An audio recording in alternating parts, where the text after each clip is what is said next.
They've just kicked off at Brentford. Conor McNamara. Thanks very much, Mark. What a beautiful evening it is here in West London. Smashing afternoon with sun blazing down upon us, blue skies overhead, not a single cloud to be seen. And this is quite an interesting game we've got this Saturday tea time. The way this campaign is panning out, with the title looking done and dusted for a long time now, with the relegation battle looking despairingly bad for the bottom three newly promoted clubs. It's the race for Europe that appears ready to grab our attention in these closing months. There could be plenty thrills and spills between now and May. And the two teams that we're watching here, Brentford and Aston Villa, absolutely in the mix for that battle. Between Chelsea in 6th and Brentford currently in 12th, there's only 8 points. If Thomas Frank's team were to win here, they would be just 3 points behind Newcastle in 7th. And Aston Villa, of course, really enjoying their Champions League campaign this season. They're in good shape going into the second leg against Bruges on Wednesday. But of course, having sampled the delights of the Champions League, now Villa fans want to be involved in it again next season. And with 5th place looking good enough to qualify, if Unai Emery's team were to win here this evening, they would rise up to within 1 point of 5th. So there is a lot to play for. And another interesting factor I feel in this game is that Villa won't play again in the Premier League for a month, or almost a month after this. All the more reason that they might want to get the full 3 points here. We'll bring you the full rundown of the teams in just a moment, but one change for Brentford with Norgard back in the midfield, and 2 changes for Villa. A change of goalkeeper, Robin Olsen, coming in, and Jacob Ramsey preferred in the left-hand side to Marcus Rashford, who is on the bench. Brentford in their traditional red and white vertical stripes. They're playing from left to right as we look down. Aston Villa in the change kit, the dark navy shirts, white shorts, white socks. They have possession with Tyrone Mings. No high press on him from the Brentford forwards as he rolls it to Ezri Konsa on his right-hand side, and further out to Axel Disasi, further over to the right even further. Brentford nil, Aston Villa nil in the early stages here, but it's half-time in the Six Nations. Scotland against Wales. Here's Jamie Lyle. And Scotland are running away with this one, Connor. 4 first-half tries, bonus points secure. Tom Jordan with 2, Kinghorn and Graham with the other. Scotland 28, Wales 8 at the interval in the Scottish capital. Thanks very much. Matt Upson is alongside me here at Brentford, where the home team could do with a home win. You know, they're difficult to beat, Brentford, but they haven't had many home victories recently. No, it's bizarre, isn't it? I think, you know, all the way back to early December was their last Premier League home victory, and before that, kind of the weird thing was they couldn't stop winning at home. I mean, the away form has taken over now. They're absolutely flying away from home. So either way, you're either winning a lot at home or away from home. All I know is they can score goals. They've got brilliant ability to score goals in the front four, and they're going to be a real threat this evening. Tyrone Mings brings the ball out of the Aston Villa defence, plays it in field to Yuri Tielemans, who tries an early ball, popped over the top. Nathan Collins retreated, was able to win the header. Norgard with a heavy touch invites a challenge from Tielemans, who does crunch into him. The ball goes out of play for a throw-in, and no free kick given there. And I think Norgard, who wanted a free kick in his favour, his heavy touch, though, was the one that caused the problem there. Yeah. Tielemans, I mean, he couldn't shirk away. He had to go in for it. It was just a follow-through. It's very much a player in Norgard who's been out for a couple of weeks, hasn't he, with a concussion, and just getting back into the speed and the rhythm of the game. Just overran the ball and collided with Tielemans. Mark Flecken, the Brentford goalkeeper, away to our left-hand side wearing sky blue, as Aston Villa come at him with Morgan Rogers pushing the ball in front of Leon Bailey, who we know is really fast, but that pass was overstruck and it's shepherded out for a goal kick to Brentford away to our left-hand side. If you want to be entertained this season, the G-Tech Community Stadium has been the place to be. There's been more Premier League goals scored on this pitch than any other top-flight venue this season. Yeah, and I think he's got his handfuls there. Keane Lewis Potter at left-back for Brentford. He's done really well in that position, but he's going to have quite a lot of those one-on-one situations against Bailey on that side, who's very pacey and can be really direct. Brentford playing their way out for the back. Mark Flecker, the goalkeeper. Back four of Ayer, Collins, Pinnock and Lewis Potter. In midfield, Janelt alongside the returning Norgard, with Mbumu and Shade either side of Damsgaard in the 10 role, with Johan Wissa up top. Free kick to Brentford for a foul on Damsgaard just outside his own penalty area. It was John McGinn who had clattered into him. Yeah, they're kind of the mainstay of that midfield, isn't it, with Tielemans and McGinn. They've got a really nice balance in there. You tend to find Unai Emery plays those two no matter what if he can. They're just that piece of glue that holds the team together, and everything kind of builds off of them. McGinn, who's had an excellent season in the heart of the Villa midfield. Brentford nil, Aston Villa nil. Shadow way down the left-hand side will step into the penalty area. Disasi steps on the accelerator to get back. Now, that looked a back pass to me. Wow. And the referee is going to allow this, so Robin Olsen, who's come in for the injured Martinez today, has picked up the ball. How is that not a back pass? I have no clue. I mean, firstly, Disasi gets done with a brilliant movement for Schade, gets behind him. He's lucky that Schade's touch isn't good enough to take it in his path, but he pokes the ball back there, Disasi. I mean, the referee obviously feels it's in the motion of a tackle. So it's 50% tackle, 50% I'll tow it back to the goalkeeper. So... yeah, that was a risk. I mean, and the thing was, Olsen didn't need to pick it up. Hang on, mistake here. McKinn gives it away. Wissa tries to pounce. He goes down. Yuri Tielemans challenged him. Referee says play on. It wasn't a foul.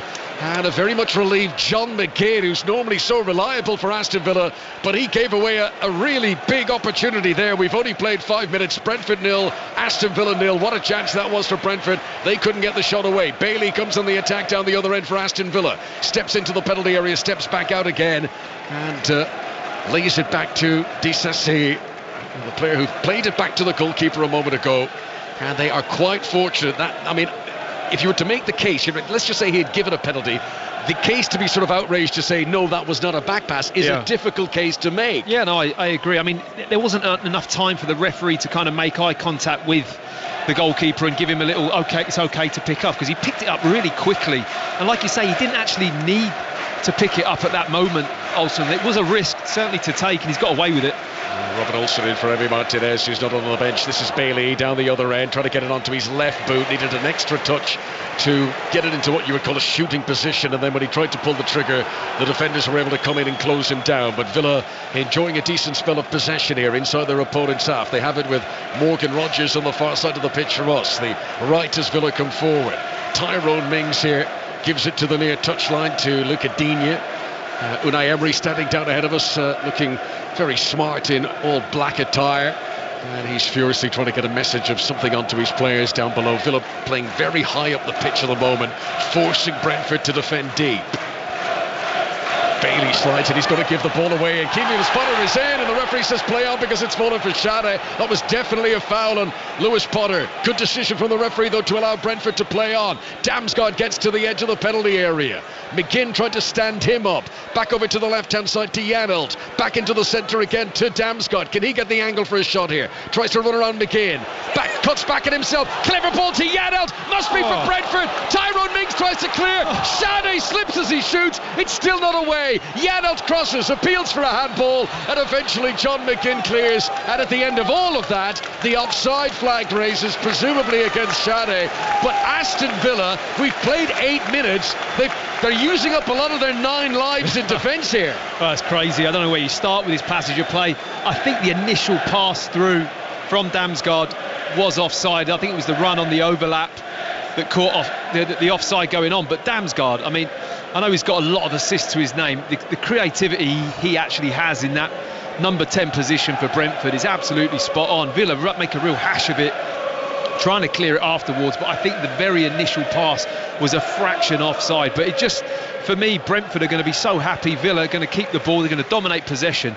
But when it turns over, they don't half go for the throat, Brentford. They will spin that ball in behind or play forwards really quickly just to try and catch the opposition out. Well, that was all aided by the referee playing an advantage too, which aided the speed and the swiftness of the counter-attack. 0-0, 5 live on BBC Sounds, the Premier League. Saturday tea time kick-off. There is another game coming up tonight. Wolves against Everton starts at 8 o'clock as defending now to do for Brentford. They've given it away in the left full-back position. Rogers to Tielemans just outside the D, shoots low into Nathan Collins, and Norgard is there to complete the clearance. It's a game that started at a really fast pace. That looked like a handball of Jacob Ramsey as he tried to make a challenge, and the referee agrees with that assessment. Free kick to Brentford on the edge of their penalty area, still 0-0. I don't know if it's something about this ground, Connor, but whether the tightness or that kind of very personal feel you get here at the GTEC Stadium, really good stadium to come and watch football.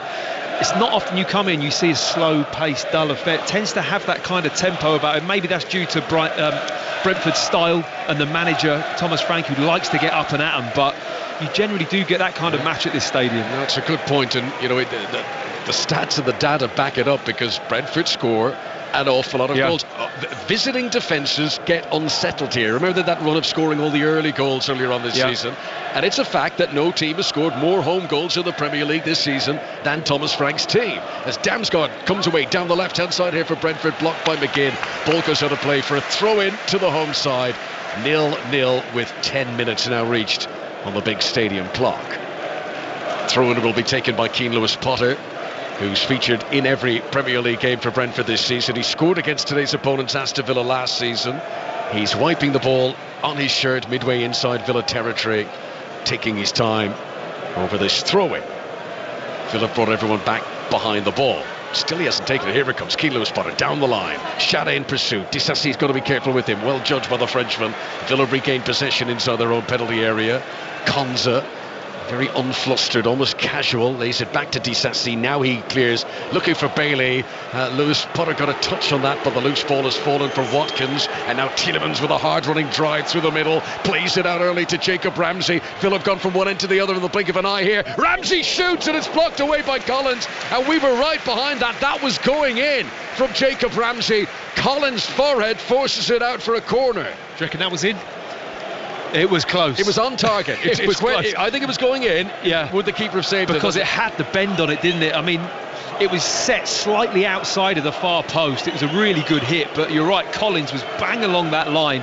It's going towards that far post, and I think the bend that Ramsey put on it would have taken it just or off the post and in maybe. It was a really important touch from Collins. Jacob Ramsey, who's only got one Premier League goal this season, it came in the win over Tottenham last month. Corner to Villa to be taken by John McGinn, an in-swinger from the far side. Shadow rises and glances the header away, and it goes out for another corner to Villa, this time on the left-hand side. Brentford 0, Aston Villa 0. That was a really quick break, brilliant hold-up play for from Watkins in that build-up. It comes into him, he was going to lay it first time, but lets it roll across his body and just opened the whole pitch up. You've then got Ramsey bearing down on Ayer, which I think that match-up with the centre-back kind of shuffling over to that right-back position, that's going to be tricky for Brentford this evening. Yuri Tielemans to take the corner. Here it comes. In-swinger again towards the back post, well judged by Mark Flecken. As the Dutch keeper rises and gathers it above his head. He's wearing short sleeves. As he clears at the goalkeeper, long and searching into the Villa half, but no one on the end. And Mbumu sort of turns and shrugs it. Come on, give me a chance. I'm not going to get onto that. Flecken's still trying to say, what do you mean? Get after it.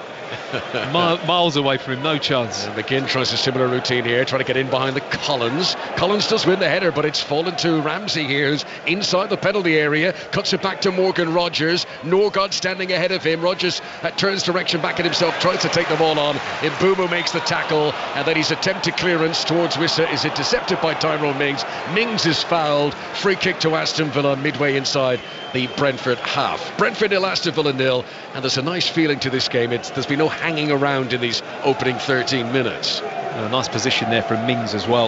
It's a little bit risky sometimes going that tight, went really far in, all the way into Brentford's half, tight with Mbuemo, but read the pass into him, stepped in front and just nicked the ball and drew the foul. Good reading from the experienced centre-back.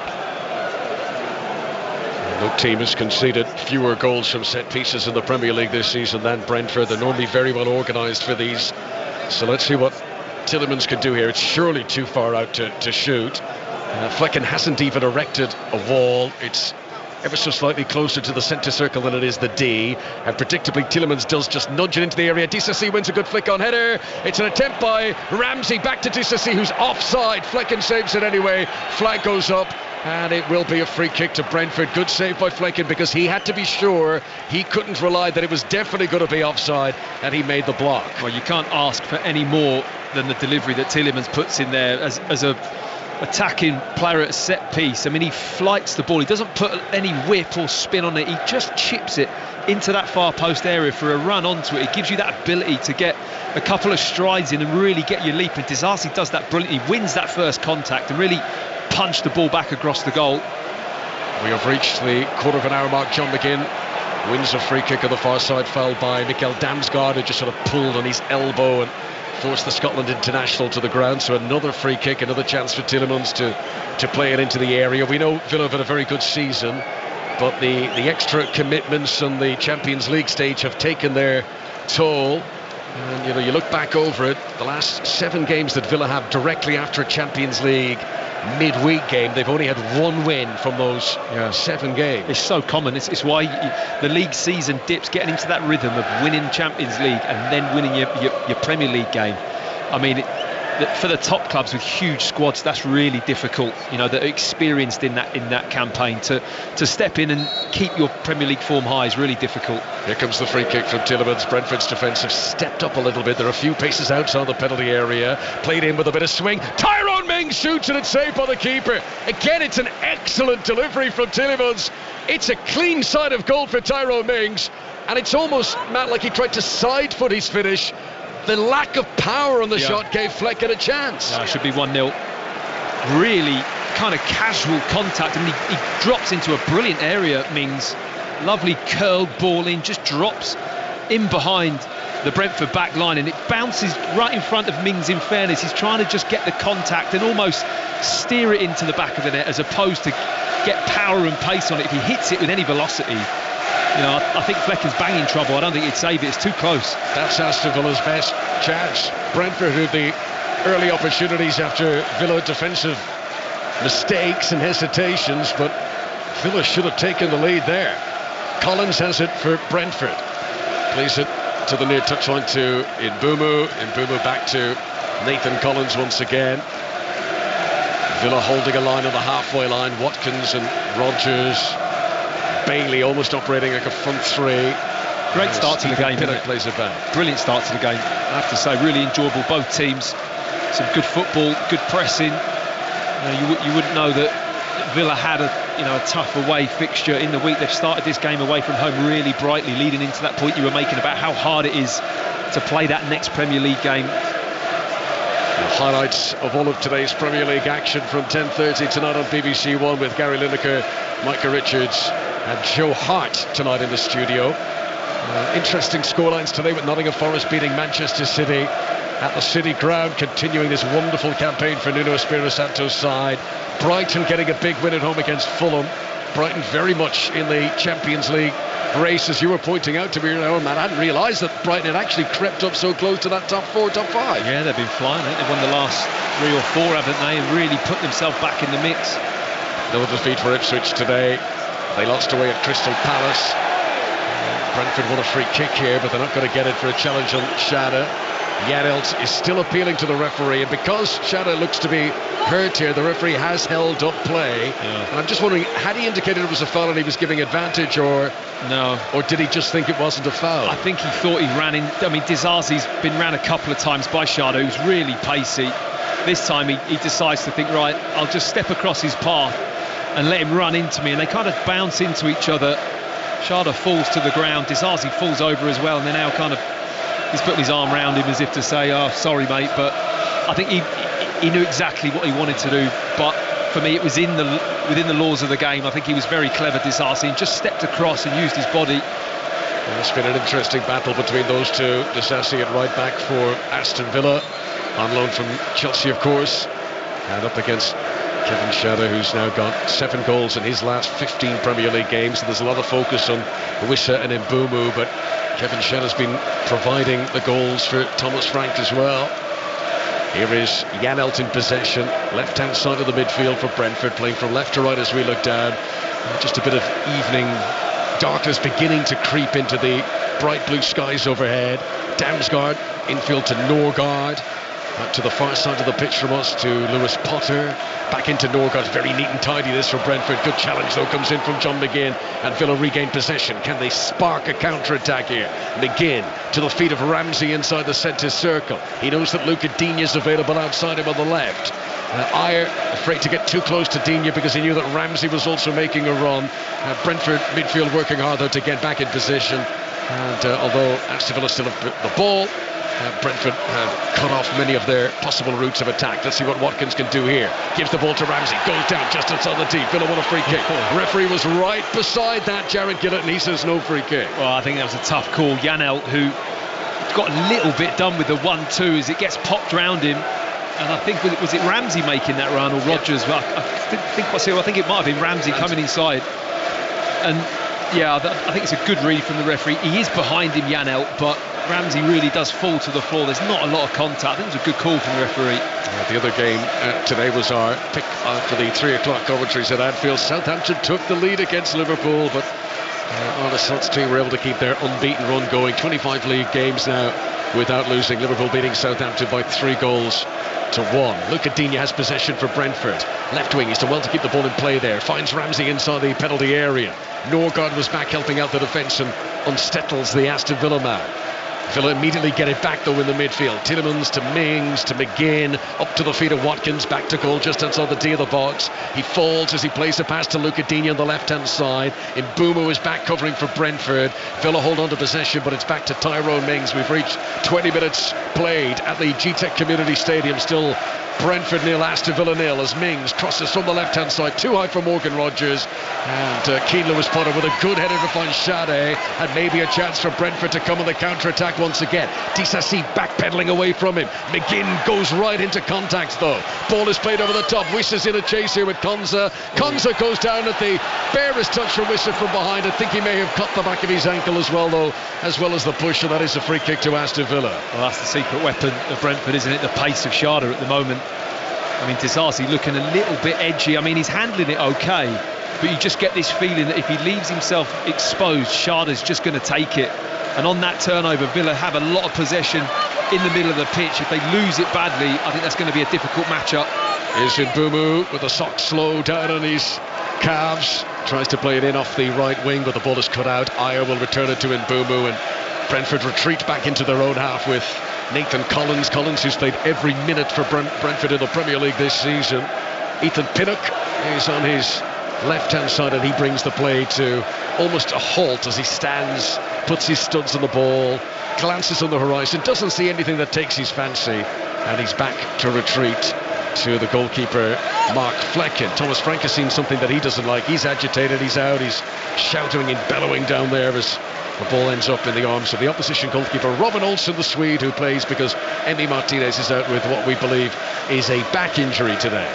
How are you finding the seats, Connor? It's a bit of a core workout. There's a bit of motion in the ocean in these seats. A bit of movement, isn't there? Yeah, we've got rocking chairs. You've got to switch on. That's good. It's good. This is Mings, left-hand side of the defence for Aston Villa, into Tielemans. And now John McGinn rolls it back to the Belgian once again. Great quick thinking as the ball came to him. It was a little awkward, but he found the perfect pass to Rogers. Very good player, Yuri Tielemans, as McGinn looks expansively out towards Leon Bailey on the right wing. He controls it on the instep, attacking the penalty area now. Very important block by Keane Lewis-Potter, because Rogers had made the burst and Bailey was trying to pick him out, and he'd have been in to shoot there. But the Brentford left back was able to tackle, and now they counter-attack down the other end as Damsgaard finds Mbeumo, needs an extra touch to get possession of the ball. That invited Luca Digne to come in and lunge, and the ball goes out of play for a throw into Brentford on the right-hand side. 0-0 on 5 Live and BBC Sound. Yeah, it's a lunge in which he had to contact the ball as well there, Dean. He actually timed it really well. And Mbeumo just a tiny bit loose with his first touch, couldn't really get at him, and the moment he paused, Digne saw the opportunity to step in, but took a risk because if he didn't win the ball, and Mbeumo was past him. Shadows come across to take this throw in. It's 5 yards from the corner flag that the attack down the right-hand side. Brentford. Aston Villa fans are housed behind the goal that their team are defending in this first half here. Shadow leans back against the advertising boards, twirls the ball in his hand. Now he sends the throw in all the way to the 6-yard box, and the tallest man in there, Tyrone Mings, rises and heads it out for a corner. That's a good outcome from Shadow's throw. They've turned an attacking throw in into a corner. Big header as well from Tyrone Mings in that near post. Ayers in there. Brentford trying to make it really difficult for anyone to clear the ball, and he gets up and just punches the ball out for a corner. So many of Brentford's goals come from open play, counter-attacks. They've actually only scored 2 Premier League goals from corners this season. Let's see how they fare here as Mbeumo places the ball. Olsen is bouncing up and down on his goal line as he anticipates the delivery here. Janelt has a position on the edge of the penalty area. Damsgaard lurking at the D2. Here it comes, in from Mbumu. Norgard tried to jump, Mings did well, and then Bailey with a very casual touch. It's worked out really well as Tielemans hurdles over a challenge, pushes the ball in front of Rodgers. In a race now with Lewis Potter. Potter had to step on the gas there. Rodgers tries to cross into the centre, and Collins sweeping back, having been up for the corner, made up the ground to get there. Brentford regained possession once again. Let's go back for an update of events in the Six Nations into the second half at Murrayfield. Scotland against Wales. Jamie Lyle. Where it remains Scotland 28, Wales 8 with 48 minutes on the clock. Those 4 first half tries to the Scots, securing the bonus point and putting them firmly on their path to a third win in succession over the Welsh as they attack, and they're in again here, Scotland. Blair Kinghorn's got a double from close range. He's under the sticks. 5 tries for Scotland, 33 points to 8 with a kick to come. And commentary of that available right now on Sports Extra. Earlier on, Ireland were beaten heavily in Dublin by France. And a reminder that the Rugby Union Weekly podcast continues to be out each day on the Six Nations, all building up towards the final day of the championship next weekend. Here at Brentford, 0-0 against Aston Villa. What's been a bright opening quarter of the game. Norgard, at the moment the deepest lying Brentford outfielder, plays a little 1-2 with Janelt in the midfield. Villa, who haven't been full of extreme high pressing today because they don't want to get cut out. They know how dangerous Brentford are on the counter. Lewis Potter challenged by Bailey on the far side. Bailey thought he picked his pocket, but the referee said it was too forceful, and that is a free kick to Brentford. Matt Upson. Yeah, it's really nicely balanced between the two teams. I think either manager knows the threat the opposition carries, and they're trying to play as freely as they can without leaving themselves exposed, which again is difficult for Villa because they want loads of possession, they want to build it up the pitch, but when Brentford turn that over, they're so quick to try and get down the sides with Mbeumo and Schade, and the delivery of Norgard or Damsgaard with the pass is so accurate that it's hard to defend against, and you find yourself sometimes really open. Well, there is a break in play here. This is all preordained. It's a Ramadan break for those who've been fasting. Premier League rules quite strictly say you're not supposed to use this for a general team talk and for players to come and talk to their coaches, but of course that is what happens. And while we wait for play to get back underway here, let's go back to Murrayfield and check in to see whether that conversion was made. Scotland against Wales, Jamie Lyle. Yeah, Finn Russell missed the high-profile conversion to potentially beat England a couple of weeks ago, but there was no way he was going to miss that one. A morale-boosting day for a lot of the Scottish backs, but particularly for Finn Russell. He was excellent ball in hand at Twickenham 2 weeks earlier, but he's been flawless off the tee. 5 from 5. 5 tries for Scotland, and so far a 5-star performance to raise the mood around Scottish rugby after those 2 defeats to the Irish and the English. 35 points to 8. 50 minutes played. Thanks very much, Jamie. You can listen to England against Italy in the Six Nations tomorrow. That is on the BBC Sport website and app from 3 o'clock. You said that break's not meant to be used, is it? No. Well, other than get a flip chart out and start drawing tactical plans. Both managers, I mean, that was the only further step they could have taken for that. Yeah. I mean, it was a proper half-time huddle, wasn't it? Yeah, there was a statement put out by the Premier League this week, sent to clubs, saying that, you know, players who are observing Ramadan have been fasting, they are allowed to come to the side to get something, but everyone else is, and of course, I don't think they got that email. No chance. But that wasn't sent to Villa or Brentford. No. Anyway, it wasn't too long a delay. 28 minutes on the big stadium clock. Brentford 0, Aston Villa 0. Wissa gets on the end of a quickly short taken corner, free kick by Flecken. Ball played into the penalty area, but Villa were back in defending, and they've done well actually for any aerial threat that's come at them today. This one's headed out for a throw-in to Brentford on the right-hand side. More live football tomorrow. Chelsea against Leicester is a 2 o'clock kickoff here on 5 Live. You can listen to Tottenham against Bournemouth on the BBC Sport website. From 4:30, Manchester United against Arsenal. Always a big game from Old Trafford. Correspondent John Murray will be providing the commentary on that one. So, throw in to Brentford.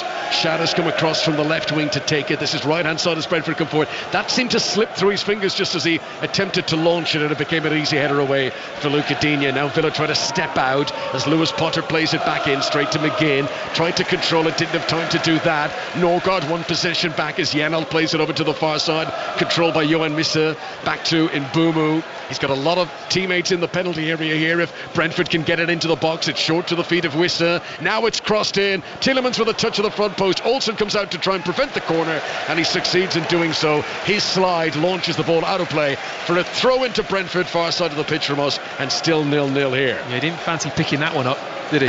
Also, I mean, that was less of a back pass than the one he did pick up, but no, he just about gets there, but he's actually, you know, Martinez out with a bit of a back problem. He's actually just bending over, feeling his back there, Olsen, after dashing out and saving that one from going out for a corner and just kicking it out for a throw-in.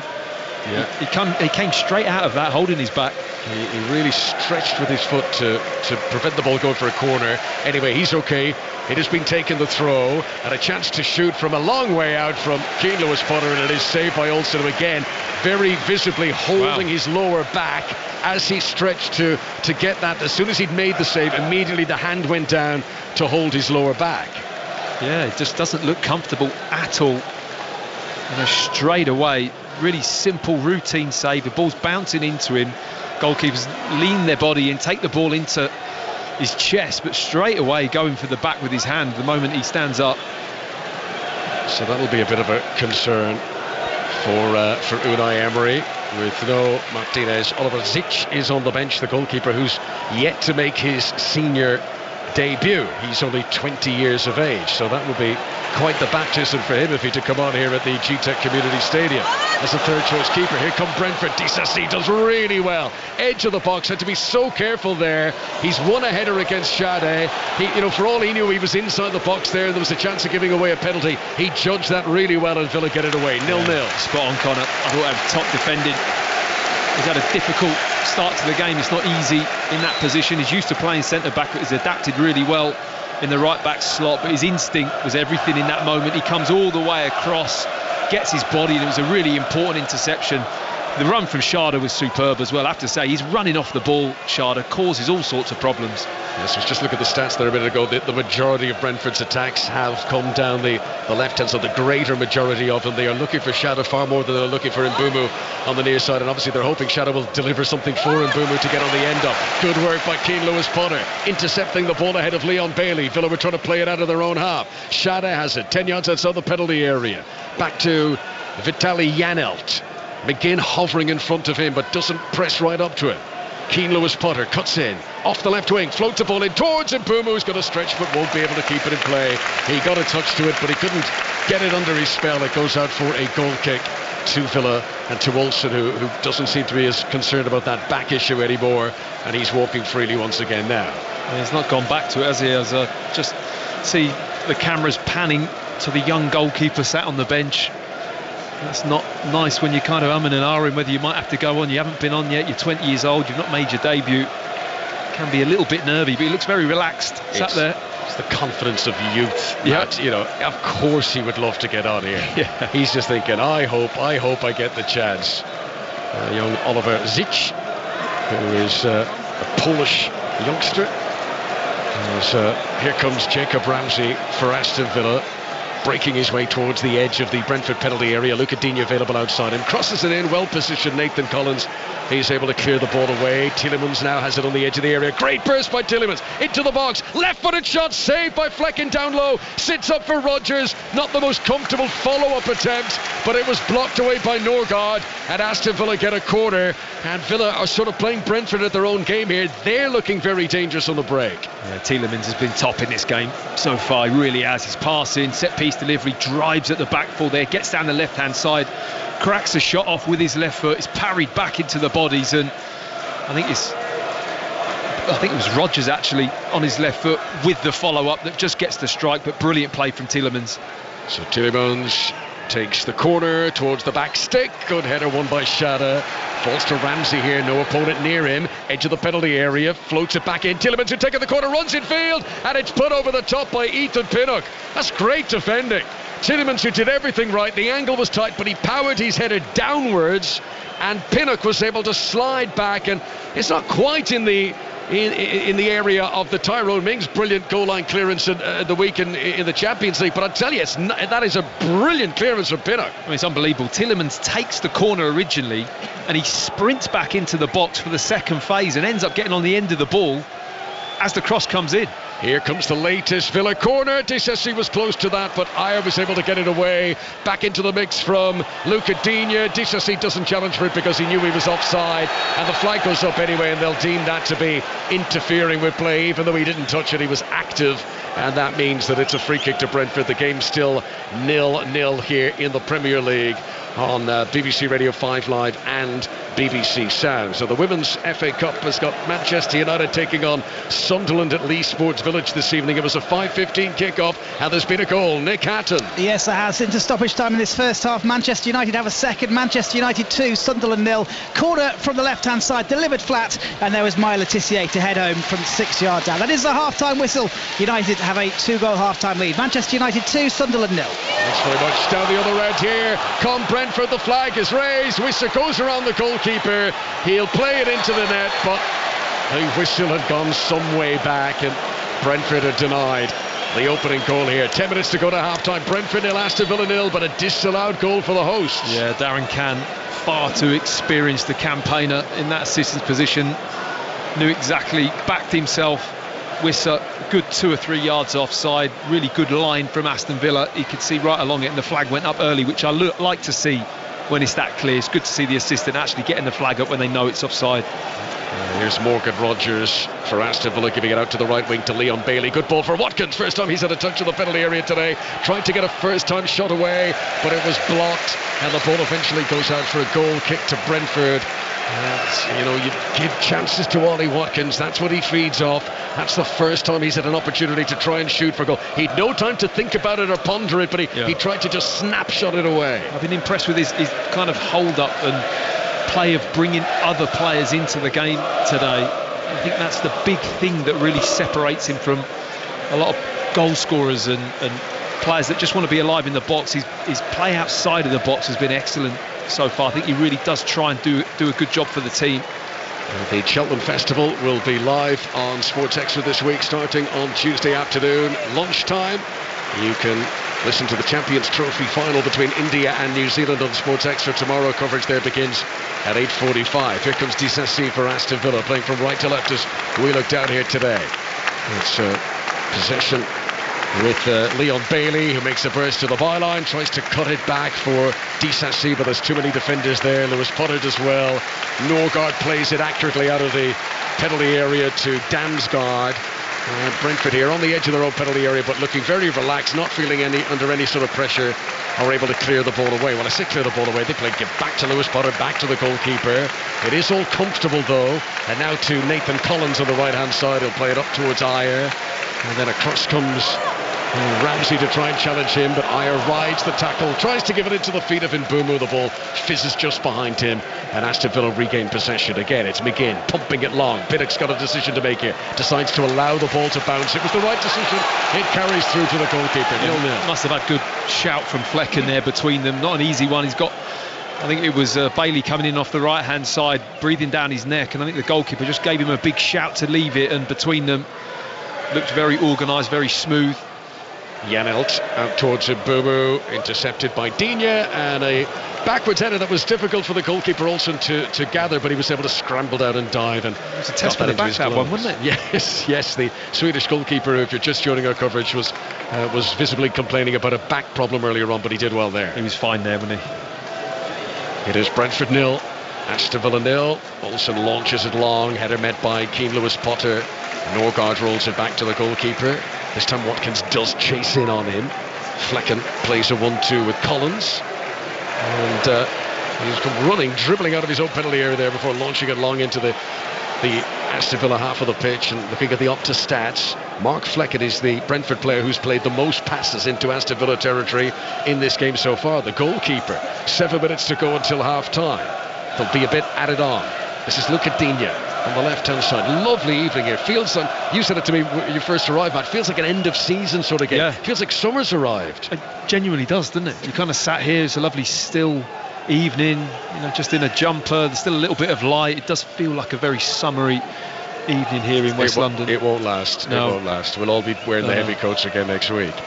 This is Tyrone Mings, but this feels like a game just ahead of a big championship or something, the Euros or World Cup is coming up. It's got that vibe about it. This is Tyrone Mings, low ball into the feet of Morgan Rogers, just inside the penalty area, Aston Villa attack. He tried to roll it to the left-hand side to Luca Digne, and Mbeumo was back guarding there, but he hasn't been able to fully clear the ball away, Brian Mbeumo, and Aston Villa still have it within striking distance of the Brentford penalty area. Rodgers with great strength has controlled the ball against Norgard, and Norgard kept nibbling away on him. Rodgers gets a free kick. Now this is interesting.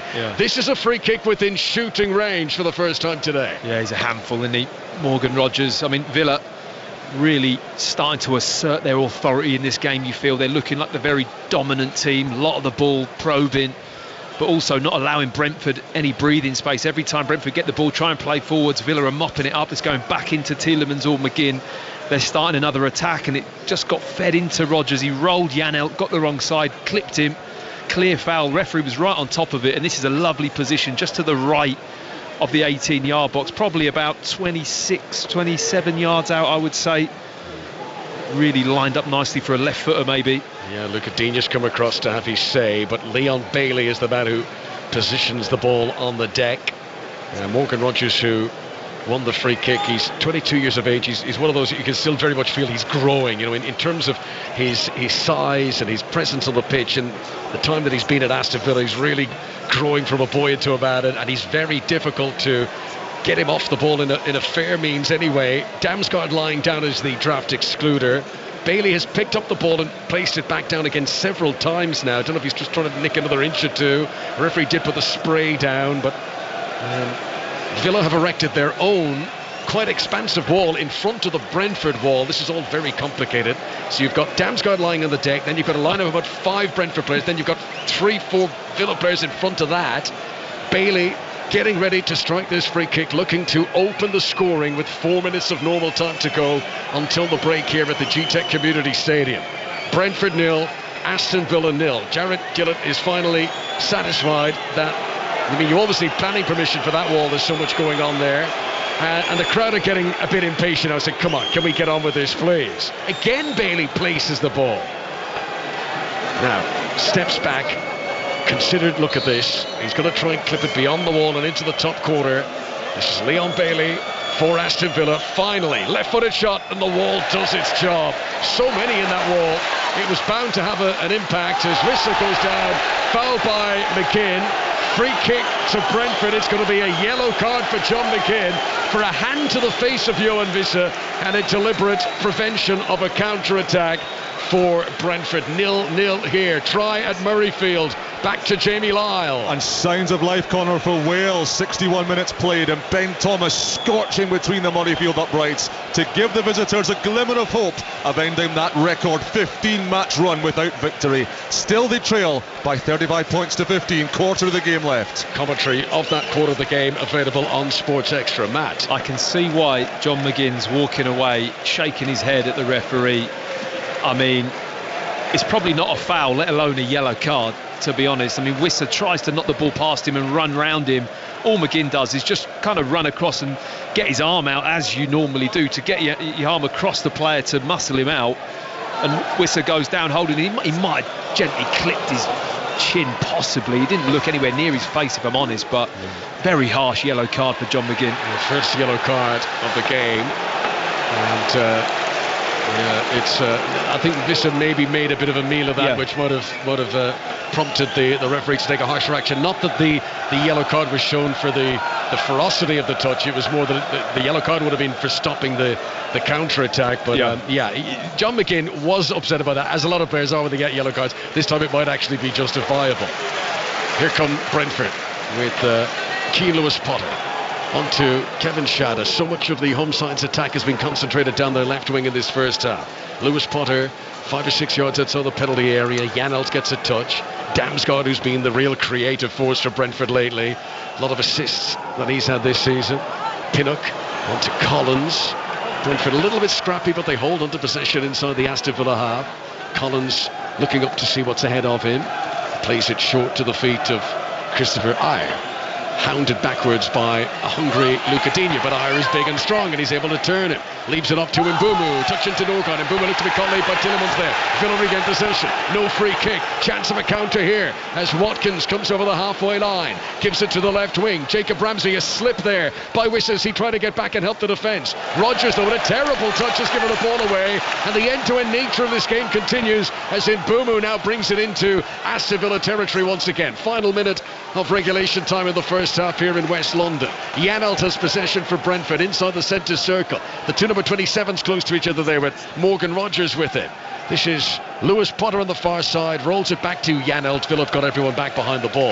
Yeah, I think it's hard for Mbeumo on this right-hand side. He's not had a lot of the ball in this first half, but he's got Ayer behind him, who's not naturally an attacking player. I think it's hard to get that link up when you compare the other side with Lewis Potter and Schade and the space out there. Brentford opting to go on that side a lot. It does open Mbeumo up to arrive in the box. You know, he's scoring a lot of goals, which is brilliant, but they haven't really got him into the game. He's such a key player for them. If you're just tuning our way here on 5 Live, the early stages of this game, inside the opening 10 minutes, Villa had a few incidents where they gave the ball away and around the box, and Brentford had some big chances that they weren't able to take. Since then, Thomas Frank's team have struggled to create shooting opportunities. And Brentford, who do have the best shot conversion rate of all Premier League clubs this season, usually they take their chances as we move into stoppages here at the end of the first half. Brentford have got possession with Norgard way to our left-hand side. Can either of these teams take the lead ahead of the break? This is Christopher Ayer near touchline to us, rolling it back infield again to Christian Norgard, who's back in the team today, having recovered from a concussion. He rolls the ball to the feet of Kevin Schade. It'll lay off to Wissa. Nicely done as Damsgaard feeds Ayer here in the near touchline. Now Mbumu cutting in off the right wing. Digne dancing and hovering ahead of him. Mbumu's got very quick feet though. Plays across it towards Schade. What a delivery that was. Schade's control was decent, but then Conzon had to clear the ball away. Most dangerous we've seen from Brentford in the last 10 minutes or so as Morgan Rogers tries to launch a counter-attack here. Barrels it over the top of Watkins, who'll do really well to keep the ball in play against his old team. And Mbumu gets back, having just played a brilliant cross seconds ago. Mbumu works really hard to get back and win the ball there, but his clearance isn't great. And John McGinn in a shooting position opts to play at a pass to the feet of Bailey. Disasi is up from right back. They're whistling for half-time now here, the home fans. Tielemans couldn't get a touch on that as the ball came in, and now the referee does blow the whistle for the break. So a frantic, highly paced opening 45 minutes does not deliver an opening goal here between Brentford and Aston Villa. Tyrone Mings, who probably had the best chance of that first half after the Tielemans free kick was played to him, and he just couldn't finish with a side-footed attempt. But there were chances for the home side too, and it's got a game that feels it has goals in it as we look ahead to the second period. Matt Upson. Yeah, no goals, but good game. Really enjoyable Premier League action. Good level, good physicality. Both teams having a pop. I think Villa have looked very good given European game midweek and another one this week coming. I think they've had really good energy being away from home and have just started to dominate the game in possession. They're building nice attacks. They're having some chances, with Brentford always having that counter-attacking threat. So the game's really nicely balanced. Yeah, no Marcus Asensio on the bench for Villa today, but they do have Marcus Rashford in reserve.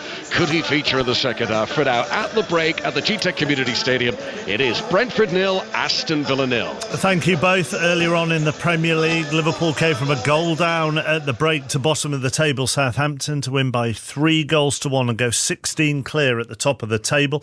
There were wins for Brighton over Fulham and Palace over Ipswich, and at lunchtime Callum Hudson-Odoi got the only goal of the game as Nottingham Forest beat Manchester City by 1-0.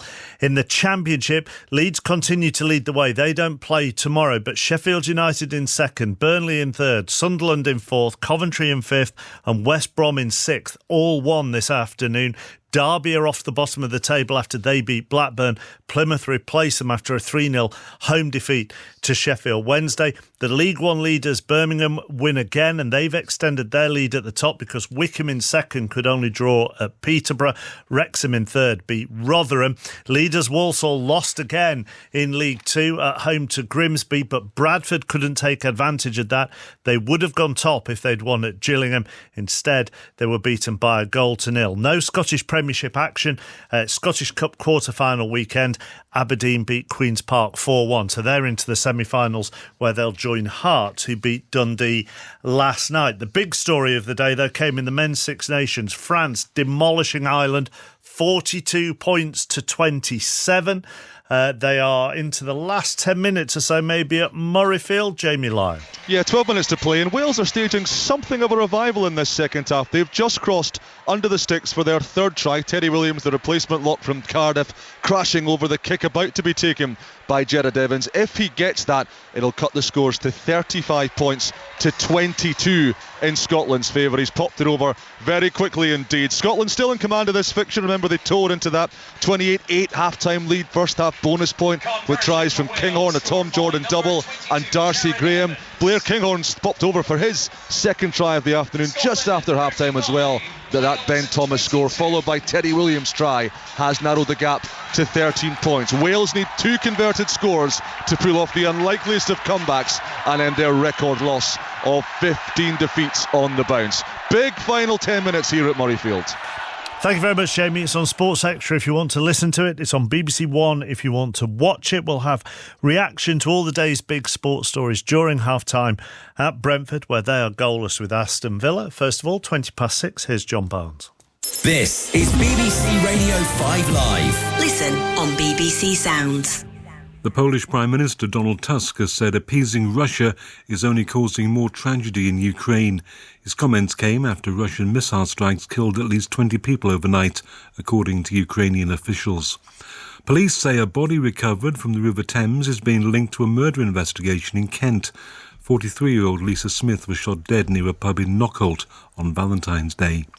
The Red Cross has called for medical workers to be given access to coastal areas of Syria, where there have been clashes between the new Islamist government and supporters of the former President Assad. The Syrian Observatory for Human Rights says more than 500 civilians have been killed by security forces and allied groups. And a pro-Palestinian group has vandalised parts of Donald Trump's Turnberry golf course in South Ayrshire. Activists said they acted in response to comments made by the US President about the future of Gaza. This is the football story of the century. It's pandemonium, it's ecstasy. It's an authoritarian regime. For the past 15 years, English football has been dominated by Manchester City. 8 Premier League titles, 6 League Cups, 3 FA Cups, 1 Champions League. And more than 100 charges. Somebody turned up at the Etihad Stadium and effectively served papers. I'm Clive Myrie, and this is Football on Trial, the Manchester City charges. They believe they've got irrefutable evidence. Listen on BBC Sounds. This is 5 Live Sport with Mark Chapman. Listen on BBC Sounds. Let's start at Anfield, shall we? Liverpool trailing Southampton 1-0 at half-time, but they eventually came back to win 3-1. They're 16 points clear at the top of the Premier League. And afterwards, Arne Slot was asked whether the scoreline at the break led to his first half-time rollicking of the season. If I look back to the whole season, might be that I was the first game, Ipswich away, also a bit annoyed about our first half performance. But this one definitely leads the chase, or he says is on top of the amount of times I wasn't happy. Having said that, you absolutely blitzed them at the start of the second half, I think it's safe to say. How impressed were you with the way in which they went about their business? Impressed, because it's not always easy if you start on 80-90%. Maybe now I'm even too positive about the percentage of how we played in the first half. So then to bring in the second half something up like we did is we immediately went to 100% is quite an achievement, because not always easy. And obviously, March is always going to be a big month if you're going deep in competitions. We know full well what's to come next weekend. We know full well what's coming Tuesday. I mean, how important, though, with this being the one Premier League game in this period, that you had to take all 3 points? Yeah, of course, very important. First of all, for the league. But second of all, it also, if the game would have ended like the first half started, that would have been a big blow in the lead up to the next 2 games. Just finally, 16 points at this stage. I know teams have games in hand, but I mean 16 points. It's absolutely incredible, is it not? Yeah, it's more than we more than even you could have hoped for. Yeah, definitely. But now with us not even playing before we play the next game, the margin can be 7 again, and then maybe people tell me, oh, what have you done? Yeah, we haven't played. So I don't look at it in amount of points, but I just look at we need to win our games, and we took a risk today in the first half, but in the end we found a way to win it.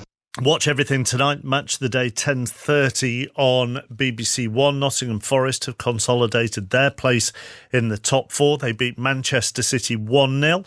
Callum Hudson-Odoi getting the goal. It's amazing for us. I think, as you can see, throughout the whole game, we battled. We fought for every ball and had opportunities there, which were difficult to come in. Obviously, we got one, which we took very well. So, yeah, I'm buzzing with the result. Amazing team performance. And I said, the change room's going crazy. I'm glad to hear that, because your manager always stays so cool and above it all. For him, it's just another win. Is it more of a significant win because of who you've just beaten, though? I think, as what you said, it's a significant win, but at the same time, it's another win at the end of the day. I think for us, every game is game by game. We got to just make sure that every game that we play, we have to try and get 3 points. That's most important. We know where we are in the table, but it's important to remain humble, remain excited, what's to come, but at the same time, just motivate ourselves every day to know that we're getting closer, but we got to keep pushing ourselves. So, yeah, we're buzzing for that. Brighton came from a goal down to beat Fulham 2-1. Their equaliser coming from Jan-Paul van Hecke, his first Brighton goal. And after the match, he spoke to John Southall. Well done. 5 years in the coming. What were the emotions when that ball went into the net? Yeah, I think incredible feeling. If you win like this, it's really special. So, really happy about it. Do you know what I thought when you scored it, and you obviously celebrated wildly? I was thinking, I hope VAR doesn't disallow this. Yeah, to be fair, I was quite sure, because I stepped back in the line, so I was like, why are you checking? Yeah. Well, he said, everything is good, so it was a bit of a relief. But when I celebrate, I was like, I'm on side, so should count. Yeah. So now I was really happy. And just tell us about your family and friends who've come over from the Netherlands. Tomorrow, I think, is 50 of them who all came over on a bus. Is that right? Yeah, no, a few times a year they come over with sometimes 100 people, 2 buses, and now they came with 50 people, 1 bus. So they just love football, and they love Brighton now as well, because I'm playing there. We just love the city and to come here. So I think they enjoyed the game, and I think they will have a great night. Yeah, their timing is impeccable, isn't it? Will you go out with them tonight in Brighton? Yeah, I will see them after the game in the hotel and have a few beers with them. So that will be all right. Probably deserves it after that goal, Jan-Paul van Hecke with John Southall. Let's switch back to the men's Six Nations. Currently, Scotland 35, Wales 22 at Murrayfield. They're into the last 5 minutes. Earlier, a dominant second-half performance from France ended Irish dreams of the Grand Slam in Dublin. Finished Ireland 27, France 42. Here's Jack Conan with our rugby union correspondent Chris Jones. Jack Conan, thanks so much for joining us. I imagine a pretty tough place to be, the dressing room at the moment. Yeah, it's pretty disappointing. I just, at half-time we were still in it and we were going well, and I think a bit of indiscipline cost us. I think they capitalised on when we were down to 14 men, but I think the most disappointing thing is just not giving the lads the send-off that they deserve. 3 massive servants for Irish rugby, and 3 of the greatest ever players to put on the jersey. You don't make 100 caps without being one of the best players in the world. So just good for those 3 lads more than anything else. They deserved way more, and we should have done more for them, and shot ourselves in the foot times out there, and I think that's the hard pill to swallow. Yeah, you say that you shot yourself in the foot, but were France just unstoppable in that sort of third quarter of the game? I mean, I wouldn't say unstoppable. I think when you have the numerical advantage, do you know what I mean? They're going to find space, and they've obviously got unbelievable pace out wide and stuff. So gave away a lot of penalties, missed some important tackles. Thought they kicked really accurately in the final third and punished us. Look, do you know what I mean? Intercept under the post, and they go the distance. Do you know what I mean? They're so quick to things. So fair play to them. They were very good today, and we just weren't good enough. So I wouldn't say they're unstoppable. I think it was a combination of lack of accuracy and discipline from us and them taking their chances. Jack Conan after Ireland's defeat. There is one Super League game going on at the moment, and in what has been a start to a season that's seen some very bizarre scores. At half-time, It is Catalan 1, Leeds 0. There's also the Netball Super League gets underway next weekend. That's the opening weekend. They have the Netball Super Cup today. All teams playing each other, round robin event, and then semi-finals and final. And in the final, it will be London Pulse against Leeds Rhinos. We'll go back to Murrayfield shortly, but let's go to the tennis next, because once the rugby is over on Sports Extra from around 7 o'clock tonight, you'll get commentary of Jack Draper against João Fonseca at Indian Wells. Russell Fuller, our tennis correspondent, is there, and this is our first look at Draper after a bye in the first round. Yes, and only his third event of 2025, Mark. He's made quite an impact in those two tournaments, though. He was undercooked heading into the Australian Open, won 3 5-set matches in a row before losing to Carlos Alcaraz.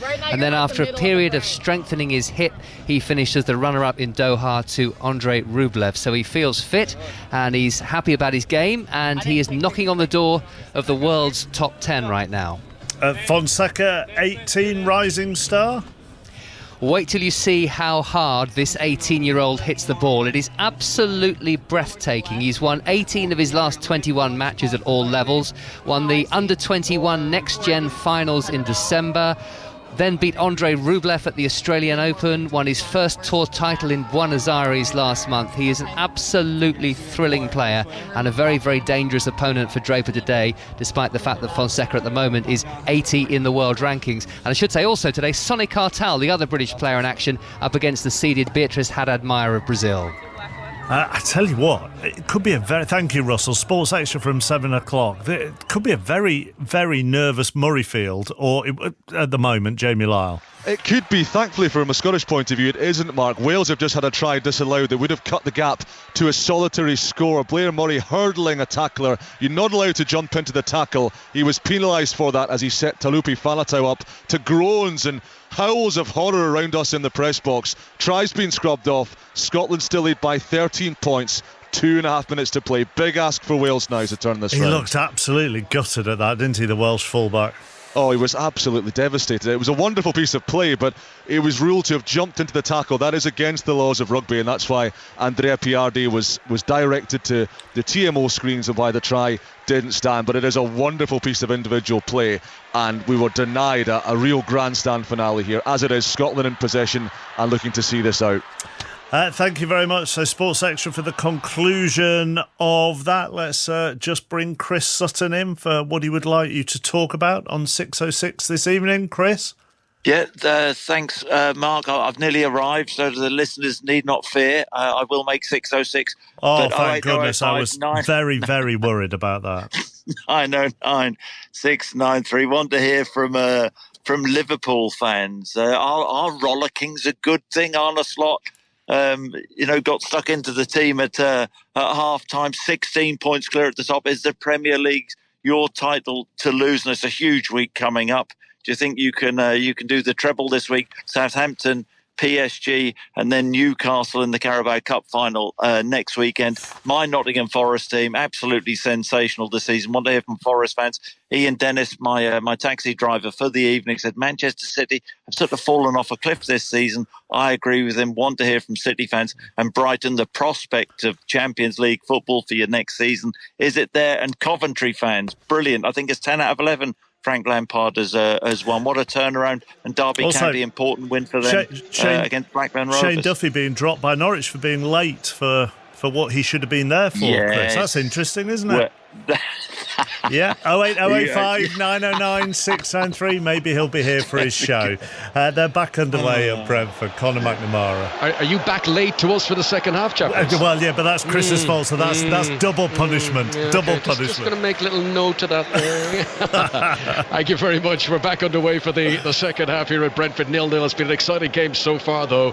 And Unai Emery has made a change at half-time. He's taken off right winger Leon Bailey, and he's brought on usual right back Matty Cash, but with Axel Disasi playing at right back.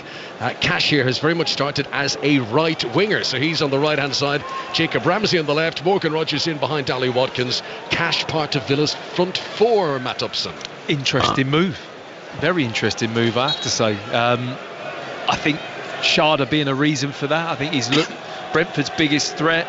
I mean, in that little kind of break we had partway through the first half, I did see Unai Emery really giving Bailey a lot of instruction and then giving him a big tap on the chest, finish as if to say, come on, let's get going. So whether or not he just wasn't quite happy with the output he was getting from his wide right man, and Cash coming in there much more advanced his usual position, but will provide good defensive cover down that side. Brentford trying to attack down the right wing here. Brian Mbeumo, good acceleration to get to the ball ahead of Luca Digne. He's given it back to Damsgaard here. Norgard in close attention to Brentford, hold on to possession, but they're back closer to the halfway line with Nathan Collins. Last 7 times that Brentford have played a Premier League game that was scoreless at half-time, only once did they lose the game, and that was the game against Liverpool.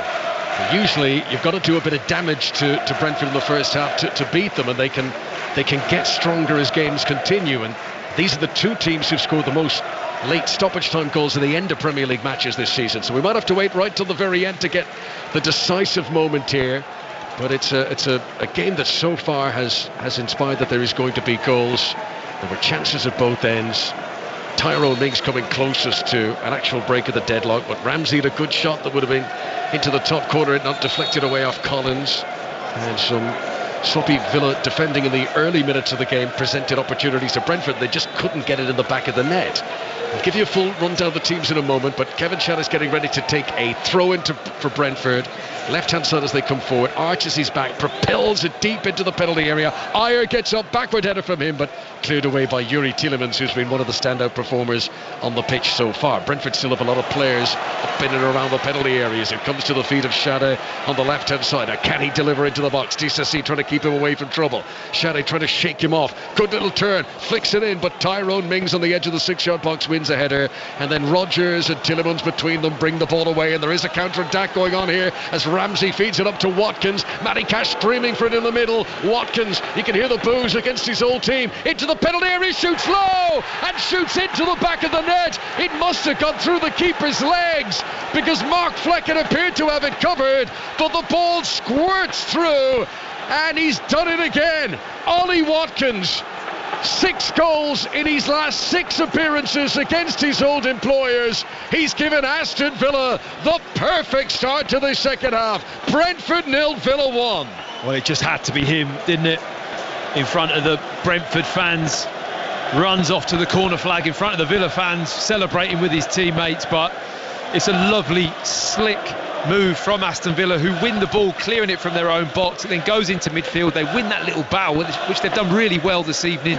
Any little loose tackles or balls that have popped out, it's Tielemans or McGinn that have picked it up. It gets fed wide to Watkins, and Brentford are so far advanced up the pitch. He's got a lot of time actually when he picks the ball up on the left-hand side to just kind of drift into the corner of the 18-yard box. Collins doesn't get across quick enough. His right back's really high up the pitch. Ayer ready for the set play, so he hasn't got himself back into his position, and there's a tiny deflection, just skims off the leg of Collins, off his shin, which really does wrong foot Flecken, and he can't get his foot, and it goes right between his legs into the bottom of the goal. But very much an Ollie Watkins finish. Just get your head down, drill the ball really low on target, and it can hit the back of the net, and it has done. Fantastic goal for Villa, and he's on his bike again here. Watkins into the penalty area, pulls it back for Rodgers. 2 goals in a minute. Villa have done it again.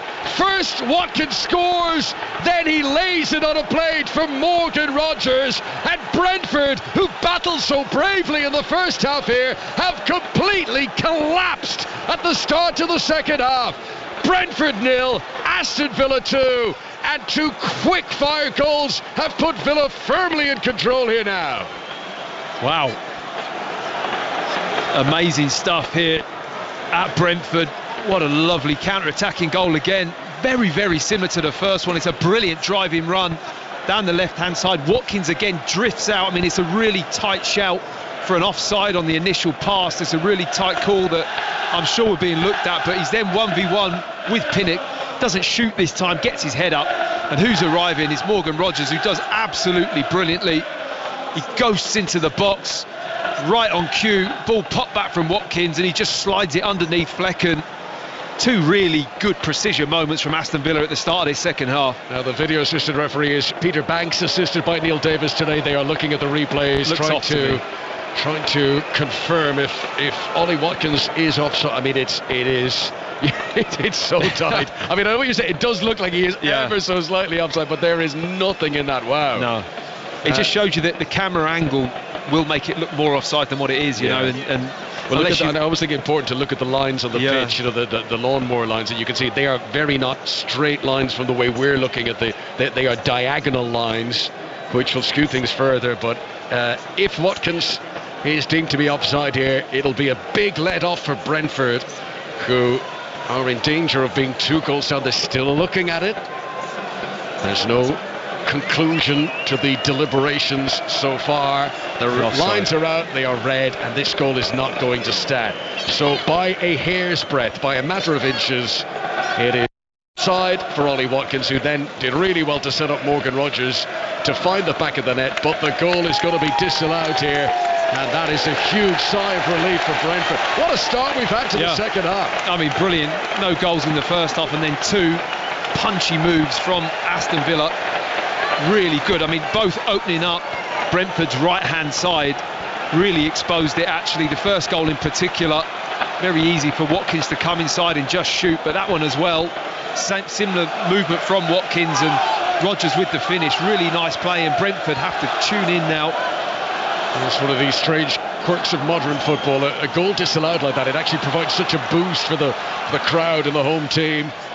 Christopher Ayer, who had been forward for a corner when Villa scored their first goal, is on the attack again here. Sends a cross in, which is glanced away from Shada. It was actually a decent delivery, but Konza, I think, got his head to it to flick away. Shada, great ball back in. Konza rises for the second time. And Villa can't get it away here. Shada on the edge of the box. Tees up Norgard. Janelt's made a run. It's scooped in front of Janelt. He'll try to cross. Off Disasi it goes. A corner to Brentford, who've been given the reprieve of the second Villa goal being disallowed, and that seems to have given them fresh energy now. Brentford 0, Villa 1. You're right, you don't think of it in that way, do you? That it actually gives a lot of momentum to the team that could be 2-0 down. It's a fraction offside, but now all of a sudden the atmosphere in the field is all Brentford. I think if that second goal had stood, it would be incredibly difficult for Brentford to get back into the game. They only had 2 shots on target in the first half. Here comes Damsgaard delivery, flicked on by Wiss at the front post, and it lands on the roof of the net. Good response to a worrying moment from Brentford, and they have replied well as the full-time whistle has blown at Murrayfield, and here is Jamie Lyle. Edinburgh, Scotland 35, Wales 29. From a Welsh perspective, a hugely spirited second half, yielding 3 tries and 2 bonus points for scoring 4 and for finishing within 7 points of their visitors. But in the end, it is a 16th defeat on the bounce for the Welsh, a 3rd win in a row for Scotland in this fixture, but one, given their dominance, given the 20-point lead at half-time, that will come with a tinge of frustration as well. 35-29, the final score in this Six Nations match. Mbumu's on the attack for Brentford. Mings trying to hold him up on the edge of the penalty area. Cross comes in, and Konza on the edge of the 6-yard box clears away. Ramsey's got work to do, and he's going to lose possession here as Brentford remain on the attack. Norgard tries to cross. Ayer goes down in the penalty area. It's the crowd more than the players appealing for a spot kick. Suddenly the game has stepped up even more in pace now, and everything has been challenged and everything's been disputed as the referee gives a free kick to Villa 10 yards outside their penalty area. John McGinn was involved there. McGinn, who's picked up a yellow card in the first half. Yeah, it's like Brentford have awoken after those 2 goals hit the back of the net, 1 disallowed, but it's really brought them to life. It's given them a real shake-up, which they needed after coming out and starting a little bit sloppily. Now they're on the front foot and really having a pop, and it's that man Mbeumo who we spoke a little bit about at half-time about they're not just getting him into the game enough. Brentford, well, he started now, last couple of minutes, just driving forwards with the ball and getting a little bit more space. Ollie Watkins' goal separates them. Mbeumo wins a 50-50 battle with Luca Digne. You can hear the applause and the cheering in the background of the Brentford fans. And he puts a shift in, doesn't he, Mbeumo? And we talk about it from an attacking sense. I mean, so many goals this season, 15 goals, 4 assists, but what he's done in this game defensively has been superb. And it feels like he's been around for a few years, by Mbeumo. He's still only 25. Yeah. Brentford, if he keeps up the goal scoring, it's up to 15 goals this season in the Premier League. It'll be difficult to hold on to him, a player who scored against Aston Villa away in Birmingham in the 3-3 game between these two last season. Throw in for Villa, right full back position for them. Axel Disasi to take it. His 4th start in Villa colours in the Premier League. He's now made as many starts for Villa this season as he did for his parent club Chelsea earlier on before leaving Stamford Bridge. He's on the ball again, Disasi. Shada leaning into him. Disasi goes down, and it's one of those. You know that the force of the challenge didn't force him to the ground, but any touch at all, if the player hits the deck, inevitably it's going to be a free kick there. Yeah, it's a classic kind of buying the free kick, really. Thomas Frank airing his frustration in that technical area. He's not happy. But when you bump a player, when you're behind them and you just give them a little nudge, it's almost like gamesmanship, isn't it, where you just feel that contact and then fall over on top of the ball, and 9 times out of 10 the referee's going to give that foul. The goal scored by Ollie Watkins against his old team continues Brentford's run of not keeping a clean sheet at home in the Premier League this season. We've got to go back to the back end of last season for the last time they had a game that denied their opponents a goal here at the G-Tech. I mean, we said it right at the start of the day. This is the stadium that's had the most Premier League goals this season. They come at both ends. Here comes Shada. Into the penalty area he goes. Lays it up to Mbumu. Just seemed to hesitate, Shada, before giving it to Mbumu. And by that stage, the opportunity had diminished. Digne just rolled to hold him up. Ramsey too, and the ball goes out of play for a throw into Brentford, who have no time to waste here already. We've only got 57 minutes on the stadium clock, but Brentford, they're chasing the game with real gusto at the moment. I've got to say, that was brilliant from Luca Digne. Does so well not to allow Mbuemo inside on his left foot. He was desperate to come inside, but Digne just blocked that route off and just forced him onto his right foot. It was super defended. Brentford on the attack, coming forward here just outside the penalty area. There's a goal to tell you about in the Women's FA Cup. Manchester United playing Sunderland. Here's Nick Hatton. Sunderland back in this, Connor. Manchester United 2, Sunderland 1. A goal out of nothing, really. Ball into the Manchester United box. Looked pretty simple to be dealt with. Maya Letitia went to clear it. It was charged down by Louise Griffiths, and that clearance rocketed past Tullis Joyce in the United goal. So Sunderland back in it. United 2, Sunderland 1. Manchester United, the holders in that competition. This is Lewis Potter into the penalty area for Brentford. Good challenge, Disasi. And I love that. He celebrates with a fist pump through the air, and then he bashes into Ezri Konsa. They go chest to chest, and the Villa defence now, knowing that if they can keep a clean sheet here, they're going to win this game. That was really good from Disasi. The ground he had to make up, and they need to be so careful in the penalty area. Brilliant tackle. I love the celebration. Why not?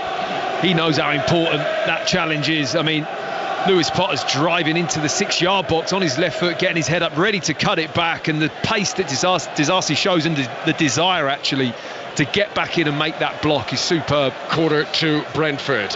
Damsgaard to take. Left-hand side as they come forward. Stands waiting for the referee's instructions with the hands on the hips, but there is pushing and jostling at the far post, and referee Jerry Gillett is coming across to talk to Nathan Collins and to Luca Digne. A little Irish-French battle there a la the Six Nations, which the Frenchman will feel he got the better of there. There's all sorts of complaints. Collins, who's much taller than Luca Digne, but he's doing his very best to deny the Brentford central defender any space. We've reached the hour mark at the Community Stadium. Damsgaard takes the corner short to Janelt, back to Damsgaard, plays it in with a whip towards the back post, well held onto by Robert Olsen, fell heavily but held onto the ball. Good save. Yeah, good whipped delivery as well. I mean, I'm never that much of a fan of that short corner and then the second, whipping it in. I like the one where it just comes straight in direct, but that there was a lovely flighted ball from Damsgaard, and as Olsen grabs it, it's the old back pain again, Connor, I think, is just troubling the goalkeeper. He does fall heavily. You know what just sparked my mind there? We're speaking about it in the week, about this new 8-second rule coming in next season for goalkeepers. It's going to be so hard to police at moments like that, because a goalkeeper can at any point say, oh, I've fallen heavily, I've hurt myself, and how can you say, well, no, you've got to get rid of it? I just think that's going to be really difficult to implement. I mean, you still haven't got back underway here. It's going to be an uncontested drop. I mean, goalkeepers have and always will be a particularly protected species. There's no other place in the pitch where if you fall heavily, you get a drop ball. There's a referee saying he's not fouled, but it's just he's fallen heavily, so we're going to stop playing. And how do you then put an 8-second rule into that context? I think it's very difficult to then judge whether there is a genuine problem or not. But they're kind of trying to do it with it. Well, they're doing it with the outfield players that, if you're down and for no good reason you have to come off the pitch and off the field of play, and I think it's just all to speed the game up, but I'm not sure if it needs too much more speed to it. It's a pretty frenetic game now, isn't it? The modern game. Villa have made a change. They've taken off John McGinn and they've brought on Boubacar Kamara into the midfield. Kamara, who was sent off in this fixture last season. Villa leading by a 0-0 away at Brentford. The goal from former Brentford player Ollie Watkins. If you're just joining our coverage, Villa thought they had a second goal almost immediately, but Morgan Rogers' strike was ruled offside. Throw in by Cash into the penalty area, looking for Ollie Watkins. Collins wins the header. Keane Lewis Potter clears away. Wissa with a flick on touch. Too far in front of Damsgaard though. Cons us back to shield and shepherd the ball out of play. And that will be a throw into Aston Villa just inside their own half. Johan Wissa, who's done a lot of hard running today, but he is one who's waiting for a big chance to come his way. And I'm not sure what the problem, extent of the problem with Martinez in the Villa goal this evening, but Olsen keeps putting his hand on his back, and obviously a massive game midweek for Villa. It's going to be interesting to see if who's going to be fit to play in goal. Olsen is battling on for now as Cash tries to play a through ball, looking for a run that had been made by Watkins, but Collins intercepts for Brentford. Brentford in the red and white stripes, playing from right to left as we look down under now darkened skies in West London at the end of what's been a beautiful day in this part of the world. And from inside the opponent's half, Christopher Ayer turns and rolls it all the way back to goalkeeper Mark Flecken away to our right hand side. Brentford 0, Aston Villa 1. Thomas Frank wasn't too happy with that. He's at the full edge of his technical area, and he's just signalling the substitutes who are warming up to come down. And I think he's really contemplating making a change very quickly. I think he's quite happy with how Brentford are getting the ball forwards. That ball went all the way back to the goalkeeper from a good position there. They're not quite getting forwards quickly enough. Really good defending there by Ezra Konsa, but now he's out of position as Brentford attack, and he tried to trip an opponent. The referee says play on. He might come back to talk to Konsa about that. Damsgaard crosses from the left hand side. Tielemans back covering the centre, wins a header on the edge of the 6-yard box or thereabouts.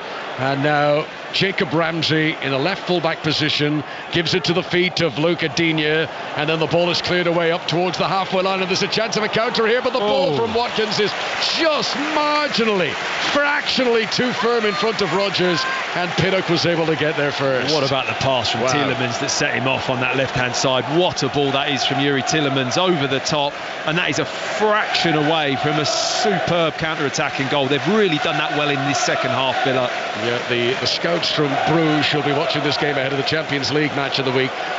This is worrying for them. They've got to chase it 3-1 down as Lewis Potter crosses from the left-hand side for Brentford, and it's headed away by Luca Digne. Bruges have got to go for it at Villa Park in midweek, but as we're seeing here, Villa are so good on the counter-attack. They are so fast when they break away. We're going to go for news for the 8 o'clock game in just a moment, but Shada into the penalty area. Oh, that's a bad challenge. It's a slip, I think, by Disasi, but he takes the legs out from underneath Kevin Shada, and the referee points to the corner flag, but the Brentford players surround him, and this will certainly go to the video assistant referee. I don't think Disasi means to trip him. He does slip, but is that going to count as a mitigating circuit? Slip or no slip, he trips Shada in the penalty area. There's a big case here that's a penalty kick. He doesn't just trip him, he absolutely wipes him out, Connor. Cash gets the header, but he does slip Disasi and goes straight into Shada, and I think that because Cash is back in and has headed the ball out of play, the ball is going out for a corner, and then the contact comes accidentally. I think they're just looking at it from that context. Wow, well, that was a pretty quick turnaround by the video assistant referee. I think had the ball still been in the field of play, I think they've got a big decision to make, but because it was going out and it was an accidental collision, but he does wipe it out. He did from here, it looked really bad, didn't he? Just cleaned him off his feet. Well, that is a let-off for Aston Villa, that is for sure. Brentford 0, Villa 1. A mistake by Watkins on the edge of his own penalty area. Wissa gives it to Shada here in the box. Here's the cross on the left-hand side of Boomer, was thinking about the bicycle kick. You can see his body language, but it's headed away from him. And here come Villa again. They're loving these counter-attacking moments. Watkins to Matty Cash here on the near side. Tried to give it infield to Kamara, but good work from Lewis Potter. Brentford haven't given up here. They're full of energy. They're trying to put pressure on an Aston Villa team that are perhaps fortunate not to have given away a penalty a moment ago. 5 Live and BBC Sounds in the Premier League. League. And in all that, we forgot to go to the team news at Molineux. So I hope Tom Gale is still standing by and hasn't nipped off for a cup of tea. Wolves Everton to come. Tom, you got the teams. Captivating listen as always, Connor. Yes, a Wolves win moves them 8 points cleared of trouble. 5 changes following their FA Cup exit. Sarr back in goal. Manetzi, Doherty, Andre and Agbedu all come in. No Cunha, who begins a 3-match suspension which could be extended. Everton have been preparing for this one, training in Abu Dhabi. Their only change sees Abdoulaye Doucouré, who missed the Brentford game to be at the birth of his son, return in midfield. Thanks very much, Tom. That's an 8 o'clock kickoff at Molineux. Wolves against Everton, and you would imagine if any team is going to get dragged into the relegation battle along with the newly promoted 3 already in the relegation zone, it could be Wolves. They have a 5-point advantage, but as Tom mentioned, there no Mateus Cunha, which is a factor. We've got a delay here. Villa are going to make a change, and Marcus Rashford is going to be introduced as Jacob Ramsey, who had been down hurt, is the player they're going to take off. So he's back up on his feet, Ramsey. He'll be able to walk off, and Marcus Rashford is going to get the final quarter of the game here at Brentford. It was a bad tackle that from Ayer on Ramsey. Picked up a yellow card for that, but it was actually a really poor tackle from behind. Ramsey taking the ball into his feet in the middle of the park. Ayer comes from the right back position, just goes to ground, and studs go right through the back of his ankle. He's back up on his feet and he's walking off. But whether or not that's the reason, I'm pretty sure that change would probably have been, in the pipeline to be made anyway. But thankfully Ramsey's up on his feet and walking off, but not the best of tackles from Ayer. So Marcus Rashford comes on, his 5th Premier League appearance for Aston Villa. It's his 8th game for the club in all competitions, on loan from Manchester United. Rashford, who twice scored against Brentford for his parent club in the past. Villa leading here thanks to Ollie Watkins' goal, which came early in the second period, as Luca Digne's closed down by Mbeumo on the far side, and that goes out for a throw-in to Villa. More live football tomorrow on 5 Live and BBC Sounds. Chelsea against Leicester at 2 o'clock. Tottenham Bournemouth is available to listen to on the BBC Sport website and app, and it's all building up to 4:30 Manchester United against Arsenal. Full commentary here on BBC Radio 5 Live. Luca Digne for Villa tries to play the ball through. Again, they're trying to feed Watkins, but Collins makes the interception. Brentford have it at the back. Collins turns and rolls it back to the goalkeeper Mark Flecken, away to our right-hand side. Clearance by Collins up to the halfway line. Damsgaard shows too much of it to Rashford, who showed good commitment to get into the tackle there. Brentford get possession back immediately. Janelt to Collins just outside his own penalty area, low to the feet of Norgard. Very easy on the eye when they get their passing groove going, Brentford. Here's Mbeumo, 10 yards outside the penalty area. He's allowed to turn, plays it in towards Wissa. Goalkeeper was stranded. Good defending by Disasi, I think it was, who got the header first, because Olsen came thundering out and didn't get there, and Villa relieved to clear the ball away. He's been excellent in the second half, Disasi.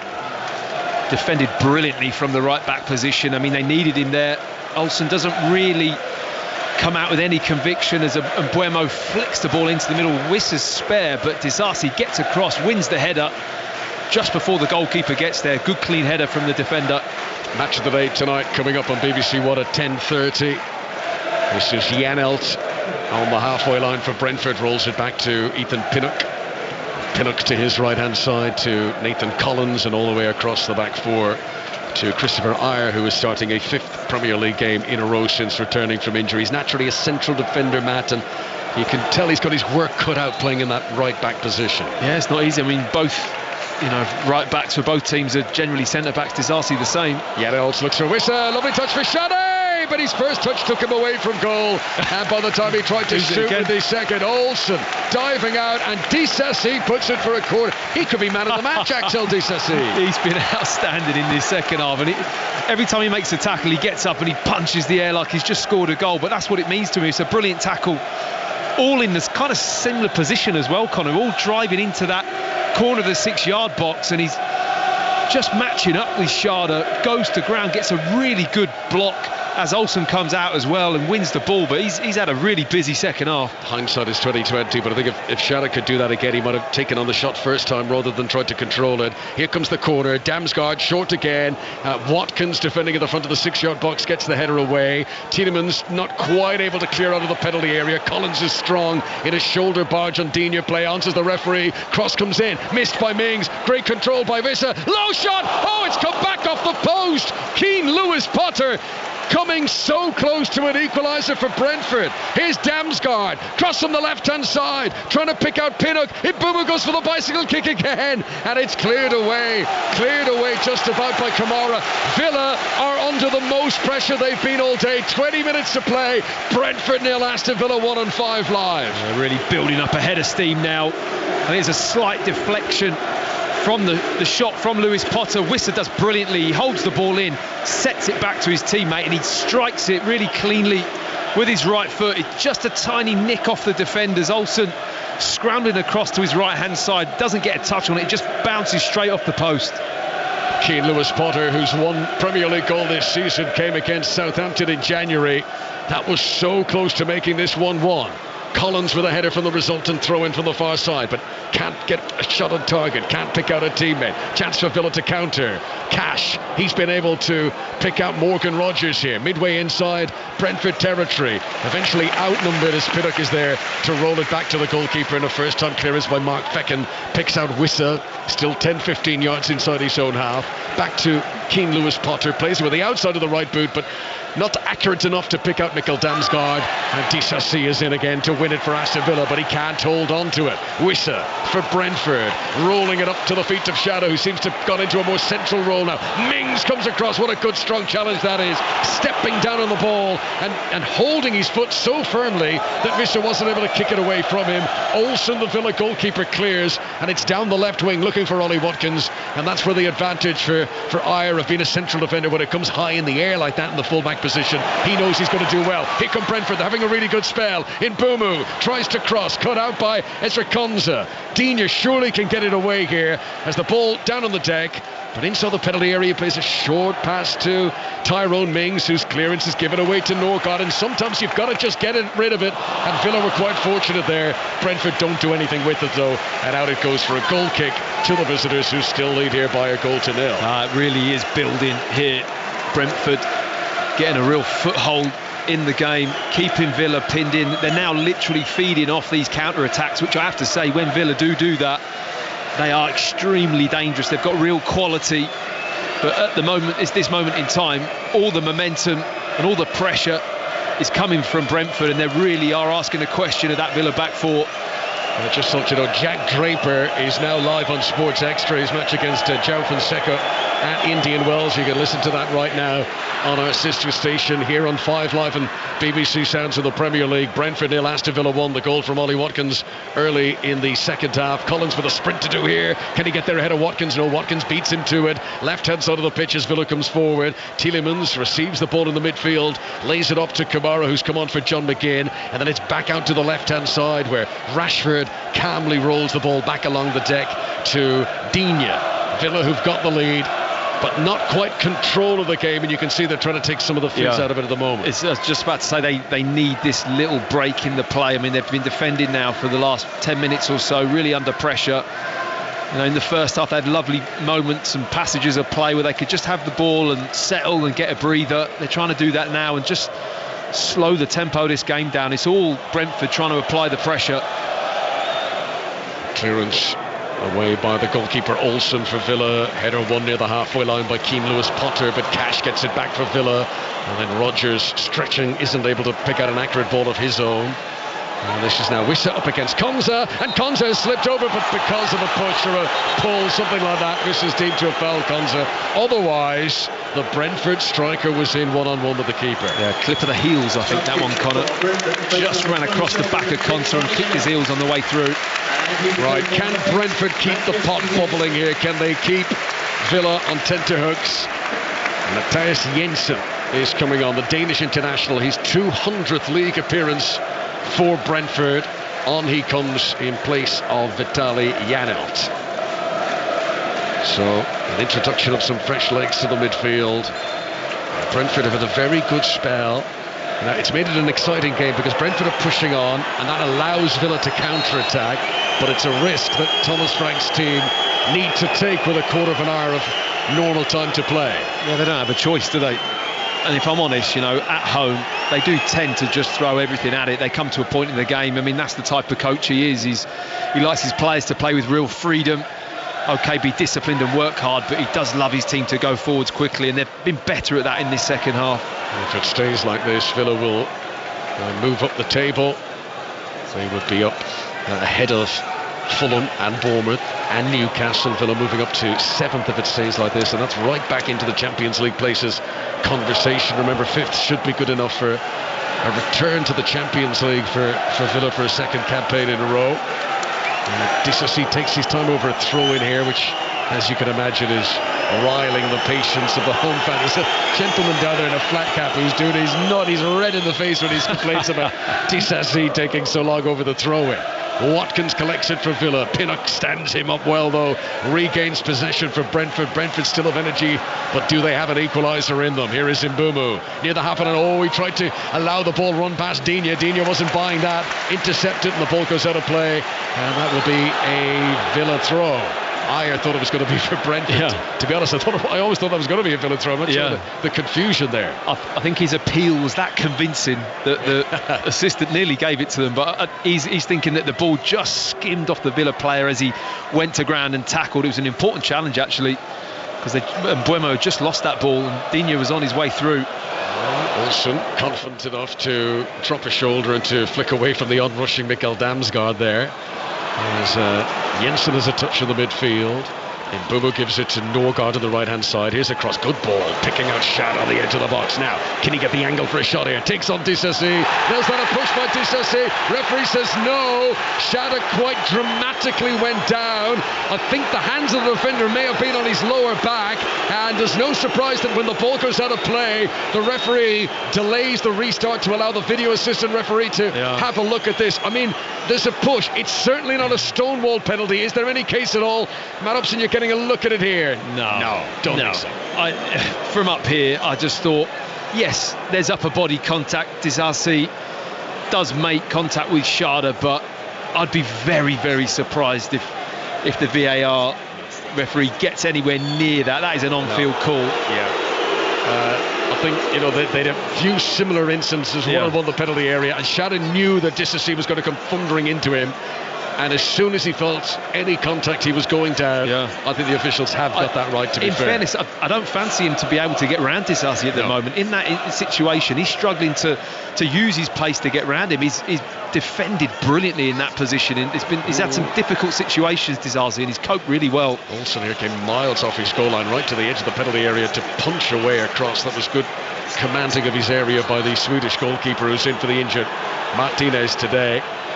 What great business Aston Villa have done in the January transfer year. There was so much talk about Asensio, the goals he scored. Obviously, Rashford is a really high-profile player.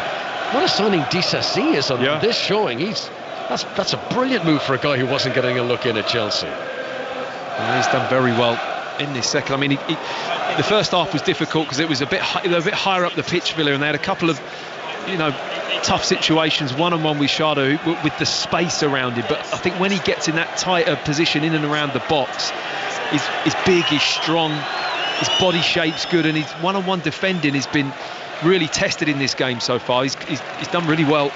Just over 10 minutes of normal time to play. Brentford in pursuit of an equaliser. They trail by a 0-0. We're going to go for an update to the Lee Sports Village, the Women's FA Cup quarter-final. Sunderland, the only non-WSL team left in the competition. But let's just watch this for a moment. Watkins into the penalty area. Chance for him to shoot. Brave block to put the ball over the top by Ayer. So we can join Nick Hatton at Lee Sports Village. Manchester United have pretty much got this one wrapped up, Connor. It's Manchester United 3, Sunderland 1. Ella Toone with United's third. Good run by Celine Beasley on the right-hand side. Deep cross from her. And there was Ella Toone at the far post to head home. United 3, Sunderland 1. Thanks very much, Nick. 6:06 coming up with Robbie Savage and Chris Sutton as soon as the live action is completed here. Corner to Aston Villa, left-hand side of the pitch. Marcus Rashford is standing over it, and Brentford, who need an equaliser down the other end, are currently forced to bring everyone back into their own penalty area to defend this. It's going to be a short run up by Rashford. Here it comes, plays it short to Luca Digne. No one marking him. 10 yards outside the penalty area, left hand side. Floats it in, looking for Disasi. Poor ball though from Luca Digne, certainly by his standards. And Disasi's has had to run out to the corner flag on the right hand side to control, and eventually plays off the shins of Shada, and that goes out for a throw in to Aston Villa, who will be thinking about running the clock down now in these final 10 minutes. This is exactly where they want to be, down at the Brentford end of the pitch. Well, that's exactly the kind of gesture that he's just made to his teammate, like hands down, as if to say, whoa, slow down. We don't need to rush into this throw in. I'll just walk away from the ball. Matty Cash, I think, has gone over, orchestrating things as if they're going to perform a long throw, taking his time, and the referee's now wandering over, getting the yellow card out. I think he's had enough. Yellow card for time wasting for Matty Cash.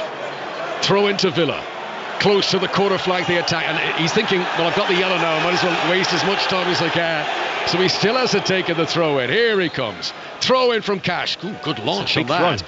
Too high for Tyrone Mings. Even his teammates weren't expecting it. I mean, he got the sweet spot there in how he launched that. Come back for Watkins, shoots and puts it wide. Good chance for Ollie Watkins on the edge of the penalty area, but he couldn't get it on target. Yes, swiveled, ball bouncing on his left foot. It just drops over Jensen. He has his first touch with his right foot and doesn't get a particularly good connection. Ollie Watkins, he'd be a little bit disappointed with that. Just drags it wide of with his left foot. These teams who started the day 10th and 11th in the table. Stays on this, Villa going up to 7th. Brentford would drop to 12th. There's a chance here for Shada, and a good save by Olsen. He tried to play it to the keeper's near side. Damsgaard picks up the loose pieces. What can he do here? Jensen, corner angle of penalty area, left-hand side. Back to Keane Lewis-Potter, to Damsgaard again. Puts it in front of Jensen and it race down to the byline. Back to Damsgaard again. Crossing position, but he plays it low. Then Keane Lewis-Potter into the feet of Norgard. He's got his back to goal. Pinnock, Jensen. So many players in close proximity to each other here for Brentford. Can they deliver the key ball in? Damsgaard floats it towards the back post. Mings gets a header to it. Rashford with a header back there, but can't clear it out of the box. Here's Ayer, chests it down for himself. Little bit of ball juggling, turns, shoots, deflected, and just about away for Aston Villa. Ayer did really well there, but out it goes for a throw-in to Brentford and a full time in the Women's FA Cup. Here's Nick Hatton. Manchester United through to the semi-finals. The holders, they've beaten Sunderland by 3-1. Leah Galton opening the scoring 7 minutes in with a header from 6 yards out. Maya Letitia with a header from a corner in first half stoppage time, doubling the lead. Sunderland got back into it. Louise Griffith charging down a clearance to get them back into the game, but Ella Toon wrapped things up in stoppage time. A far post header to see United through to the last 4. It's finished Manchester United 3, Sunderland 1. And scramble inside the 6-yard box. Olsen came for a cross and couldn't gather. Brentford couldn't apply the finishing touch though. Norgard tries to drill one in. Ayer tries to shoot. There's appeals for a handball, and then a third shot. Did it take a deflection? No. It's going to be a goal kick. Tell you what, Brentford are banging on the door for the equaliser here, and make no mistake, Aston Villa are clinging on by their fingernails. Well, I think it's Olsen doesn't really come and claim the ball particularly well. He gets in the way because Watkins is right in front of him. They get in each other's way actually, and then I can't even unpick the pinball that happened in that box. There was shots going in, blocked, ball bouncing about, real chaos, all from a long throw into the box, which has actually featured quite heavily this evening from both teams, hasn't it? They've been really keen to set up long throws and get the ball in the box and see where it might land, and both teams have been equally as dangerous, really. 6 minutes to go on 5 Live at BBC Sounds. Brentford 0, Aston Villa 1. As the Villa goalkeeper Olsen, having taken as long as he dared, having seen Matty Cash booked a moment ago for time wasting, eventually launches it up over the halfway line. Rashford's got to get it here, taking the ball away from Tielemans, turning back in towards trouble though. Rashford fortunate not to lose the ball there. Kamara, lovely Cruyff turn from him, down he goes. Free kick to Villa, and they will take their time over this for sure. Free kick for Unai Emery's team. Unai Emery, who has never lost a game against Brentford in his managerial career, and he's hoping that he's moving towards another victory here today. They are taking an eternity, Villa, and I think that is only testament to the pressure Brentford have put on them, that Villa realise they have got to waste time late on here. And bemused Thomas Frank looks on. Tielemans still waiting to take the free kick. Jarek Dillon tells him to get on with it. Here it comes, right-footed delivery. Tyrone Mings is going to attack it. Collins wins it in the air. Wissa up against Rashford. Wissa falls to the deck, but still has possession. He was able to play the ball as he got back up to his feet there. Mings comes across to help out Rashford. Luca Digne will cross it in, and that's straight to the gloves of Mark Flecken, who, urged by the Brentford crowd, immediately launches the ball out to Jensen. Brentford up to the halfway line once again, looking for an equaliser here to make it 1-1. That's great defensive play from Villa there, Connor. Got back in position. Brentford looked like they really wanted to launch that counter-attack quickly, but all those Villa shirts just flooded back in and just stopped that counter-attack happening. Here comes Damsgaard, who is the creative fulcrum for Brentford. You feel if something magical has got to happen for them later on, that he'll be involved. Plays a pass out to the left wing, where Keane Lewis-Potter has a look up, plays an in-swinging cross, and Disasi is well positioned. We mentioned that Cash came on at half-time and was playing as a right winger. He's back as a right wing back now. Disasi has got in as a full-back. Watkins is onside because he was inside his own half. He runs from the halfway line to the penalty area. He tried to scoop it over the goalkeeper, and Flecken makes the save. That was a bit wasteful from Ollie Watkins there. That could have sealed it. Well, it was a classic. Too much time to think about it. It's not an instinctive finish. It was clean through. I mean, they're up in arms because it was a foul on Damsgaard, I think it was, but the referee didn't give it. It was a little bit soft. Watkins made the run, but he was through, and it seemed to take ages, and he's got all those decisions. Do I go low? Do I go round the keeper's ankles, through his legs? Oh no, I'll chip him. But in fairness to Flecken, he didn't commit. He just stayed big. He just stayed there and thought, no, I'm not going to go first. You've got to show me your cards. And in fairness, he just won that battle, and Watkins couldn't find the finish. Well, if Villa hold on to win this game, that will very quickly get lost in the sands of time. But if Brentford were to get a late equaliser, well, then a lot of scrutiny would come back to Ollie Watkins, because he is proper one-on-one there. He had been all the way from inside his own half. High ball launched into the box from an increasingly desperate now Brentford, and that's comfortably taken by Olsen, and the clock ticking on. 2.5 minutes of normal time to play. Olsen holding the ball as long as he dares, dressed all in yellow, away to our left-hand side. 6:06 at Robbie and Chris coming up very shortly here on 5 Live. These are the two teams that have conceded the most goals past the 90-minute mark of the Premier League this season, so we will stick with this right to the end, because you never know when these two are involved. Luca Digne with a header for Villa. Tielemans stretching, he loses out. Jensen tries to play it out to the right wing to Mbumo, but Digne was back in position. His ball goes to Norgard. Norgard sends it over the top, and Mbumo in around the back of the Frenchman now. Digne is very solid on the edge of the penalty area, makes a really good challenge. That is tough as teak from little Luca Digne there. He just refused to allow Mbumo past him. Top defending. The first tackle and then the second tackle. He's had a good evening as well. Both Villa fullbacks have had to perform to a high level.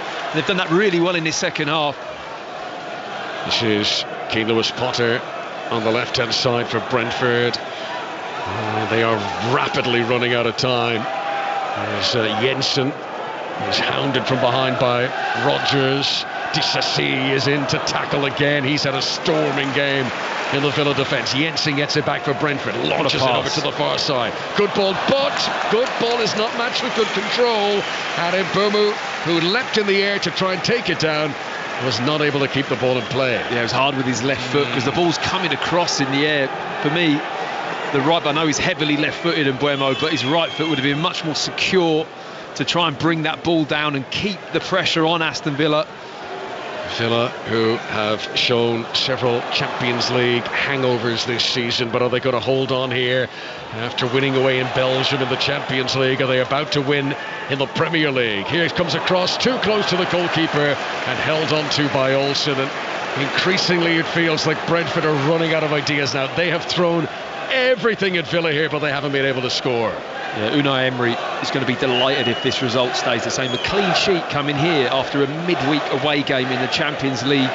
Looking forward to the home one on Wednesdays. It will be a good 7 days for Aston Villa if they can come away from here with a 1-0 win.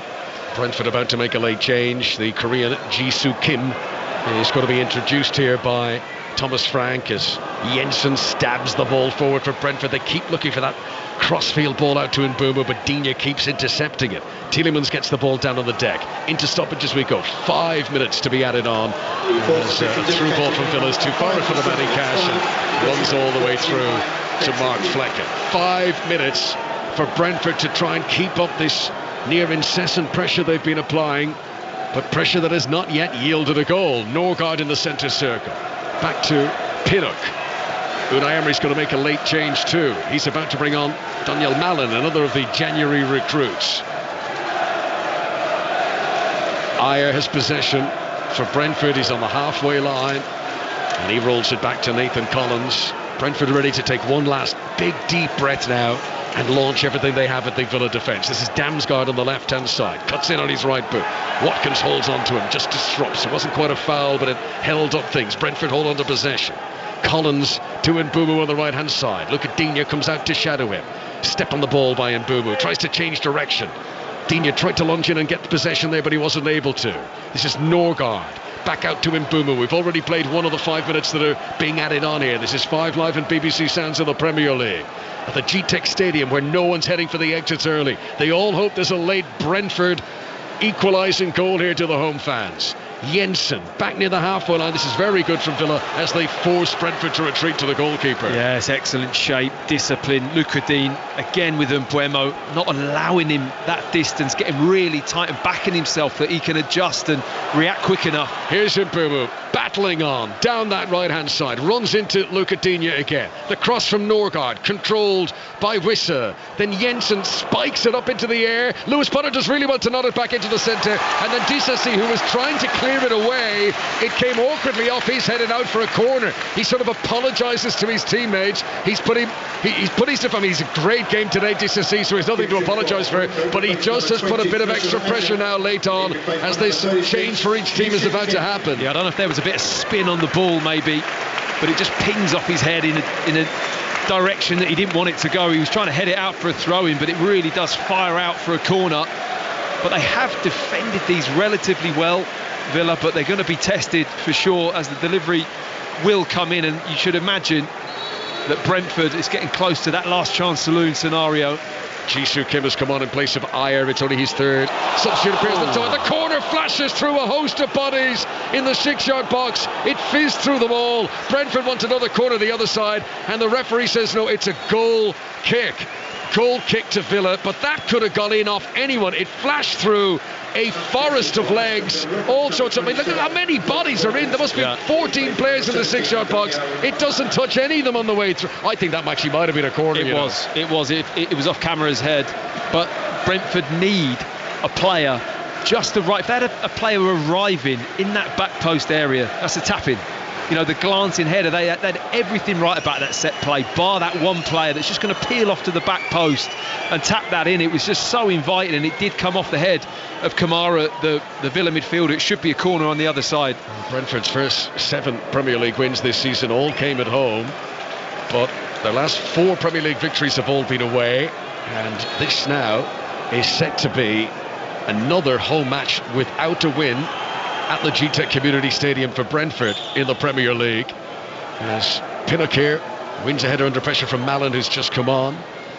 Watkins does well to hold up possession. Norgard wins it back for Brentford, who aren't giving up as Damsgaard launches one over the top, and this time Mbeumo's in behind Luca Digne. Mbeumo, early delivery, Wissa throws himself at it. Good save by Olsen.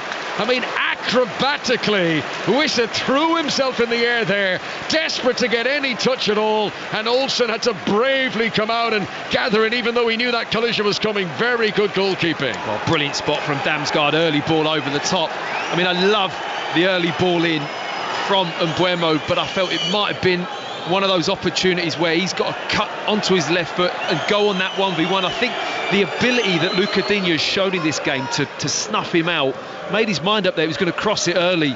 Ordinarily, you might see him just bring that down and then try and create havoc coming inside on his left foot. Yeah, I think you're dead right, Matt. I think Digne's got into Mbeumo's head.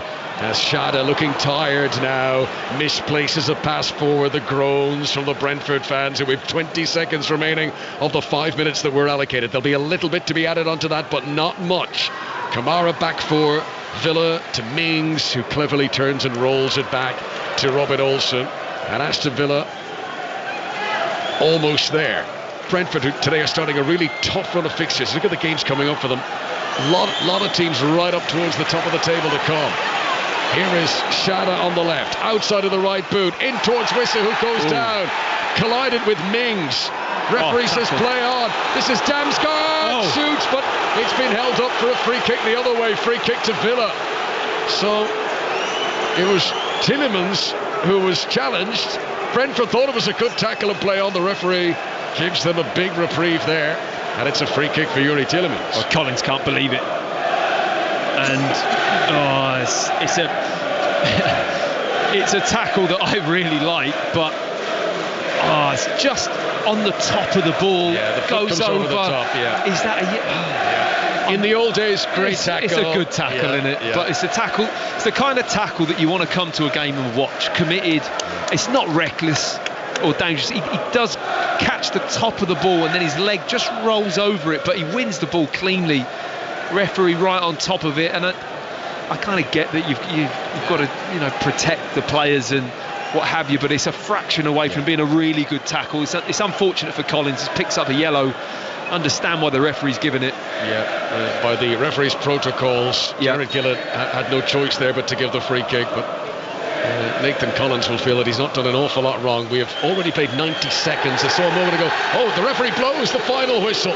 So a moment ago he actually gave a signal of 1 minute to go, but he's reassessed that rather rapidly, and Jared Gillett blows the final whistle here at Brentford. It's only a second win in 8 Premier League games for Aston Villa, as Brentford's long search for a home Premier League victory extends now past 7 home league matches. The winning moment came from Ollie Watkins. There was a disallowed goal for Morgan Rogers. Villa are having a very good week. They're in command in their Champions League tie against Bruges, and now they have beaten Brentford by 1-0. Matt Upson. Yeah, I think it's real frustration for Thomas Frank. His side never really got into their rhythm till the last 15-20 minutes of the game, and they started to apply all the pressure that Brentford can apply. But I have to say, Unai Emery will come away from this game. I think his team defended really, really well. Very difficult moments in the game. The back four stood strong. Both full-backs were excellent. Luca Dean did a great job on Mbeumo, getting his distances right, not allowing him to build up any confidence or momentum into the game, really. And Disasi on the other side, just making tackles, matching Shada for running, loads of physicality, going to ground at times in the box and taking a chance, but getting away with it. And they had to be at their maximum, really, Villa, to keep Brentford out, but really solid away performance from them. So a defeat for Thomas Frank's side. It is their first defeat since they lost to Plymouth in the they lost to Spurs in there a few weeks ago, but that's been the only defeat since that Plymouth match back in early January. They certainly had the spirit tonight. They kept going. There were so many late calls. Robin Olsen, promoted into the Villa team in place of World Cup winner Emi Martinez, had to be on high alert on several occasions. We had video assistant referee checks to see if Brentford might have had a penalty, but in the end it's Aston Villa who come away with the 3 points. And I like to see this. Thomas Frank has got his Brentford players to do a little lap of dishonour. Yeah. They've been beaten here, but they're going around the stadium and they're clapping the Brentford fans who gave their all in support of the home team tonight. Yeah, I think he also knows that the results haven't been as good as what they'd hoped at home. On the road they've been banging the wins away, 3 points, and performing really well, but the results haven't come at home. So I think it's a little moment for Thomas Frank and the players just to do a little lap, to appreciate the fans. The atmosphere's been good here at the G-Tech this evening. They've really got behind the team. They just haven't found that breakthrough, and I think it's just a little bit of appreciation for that. We're sitting just above the tunnel here at the G-Tech Community Stadium, and the beaming smiles of the Aston Villa players as they make their way down towards the dressing rooms. This is a big win for them. They don't play again in the Premier League until early April. They've got FA Cup, they've got Champions League. They are attacking across various fronts, but Unai Emery's team look to be in good condition here because they've done some very shrewd business in the January transfer window. It has felt like a second wind for Villa as they look to attack the closing stages of a campaign that can still bear much fruit for them. For Brentford, well, they have got tricky games to come, including today a run of 7 Premier League matches against teams who are all in the top of the table. If you want to listen to the live tennis from Indian Wells, that is available right now on BBC Radio 5 Live Sports Extra. But coming up, we have got 606 with Robbie Savage and Chris Sutton. That is after the news on 5 Live with John Barnes. This is BBC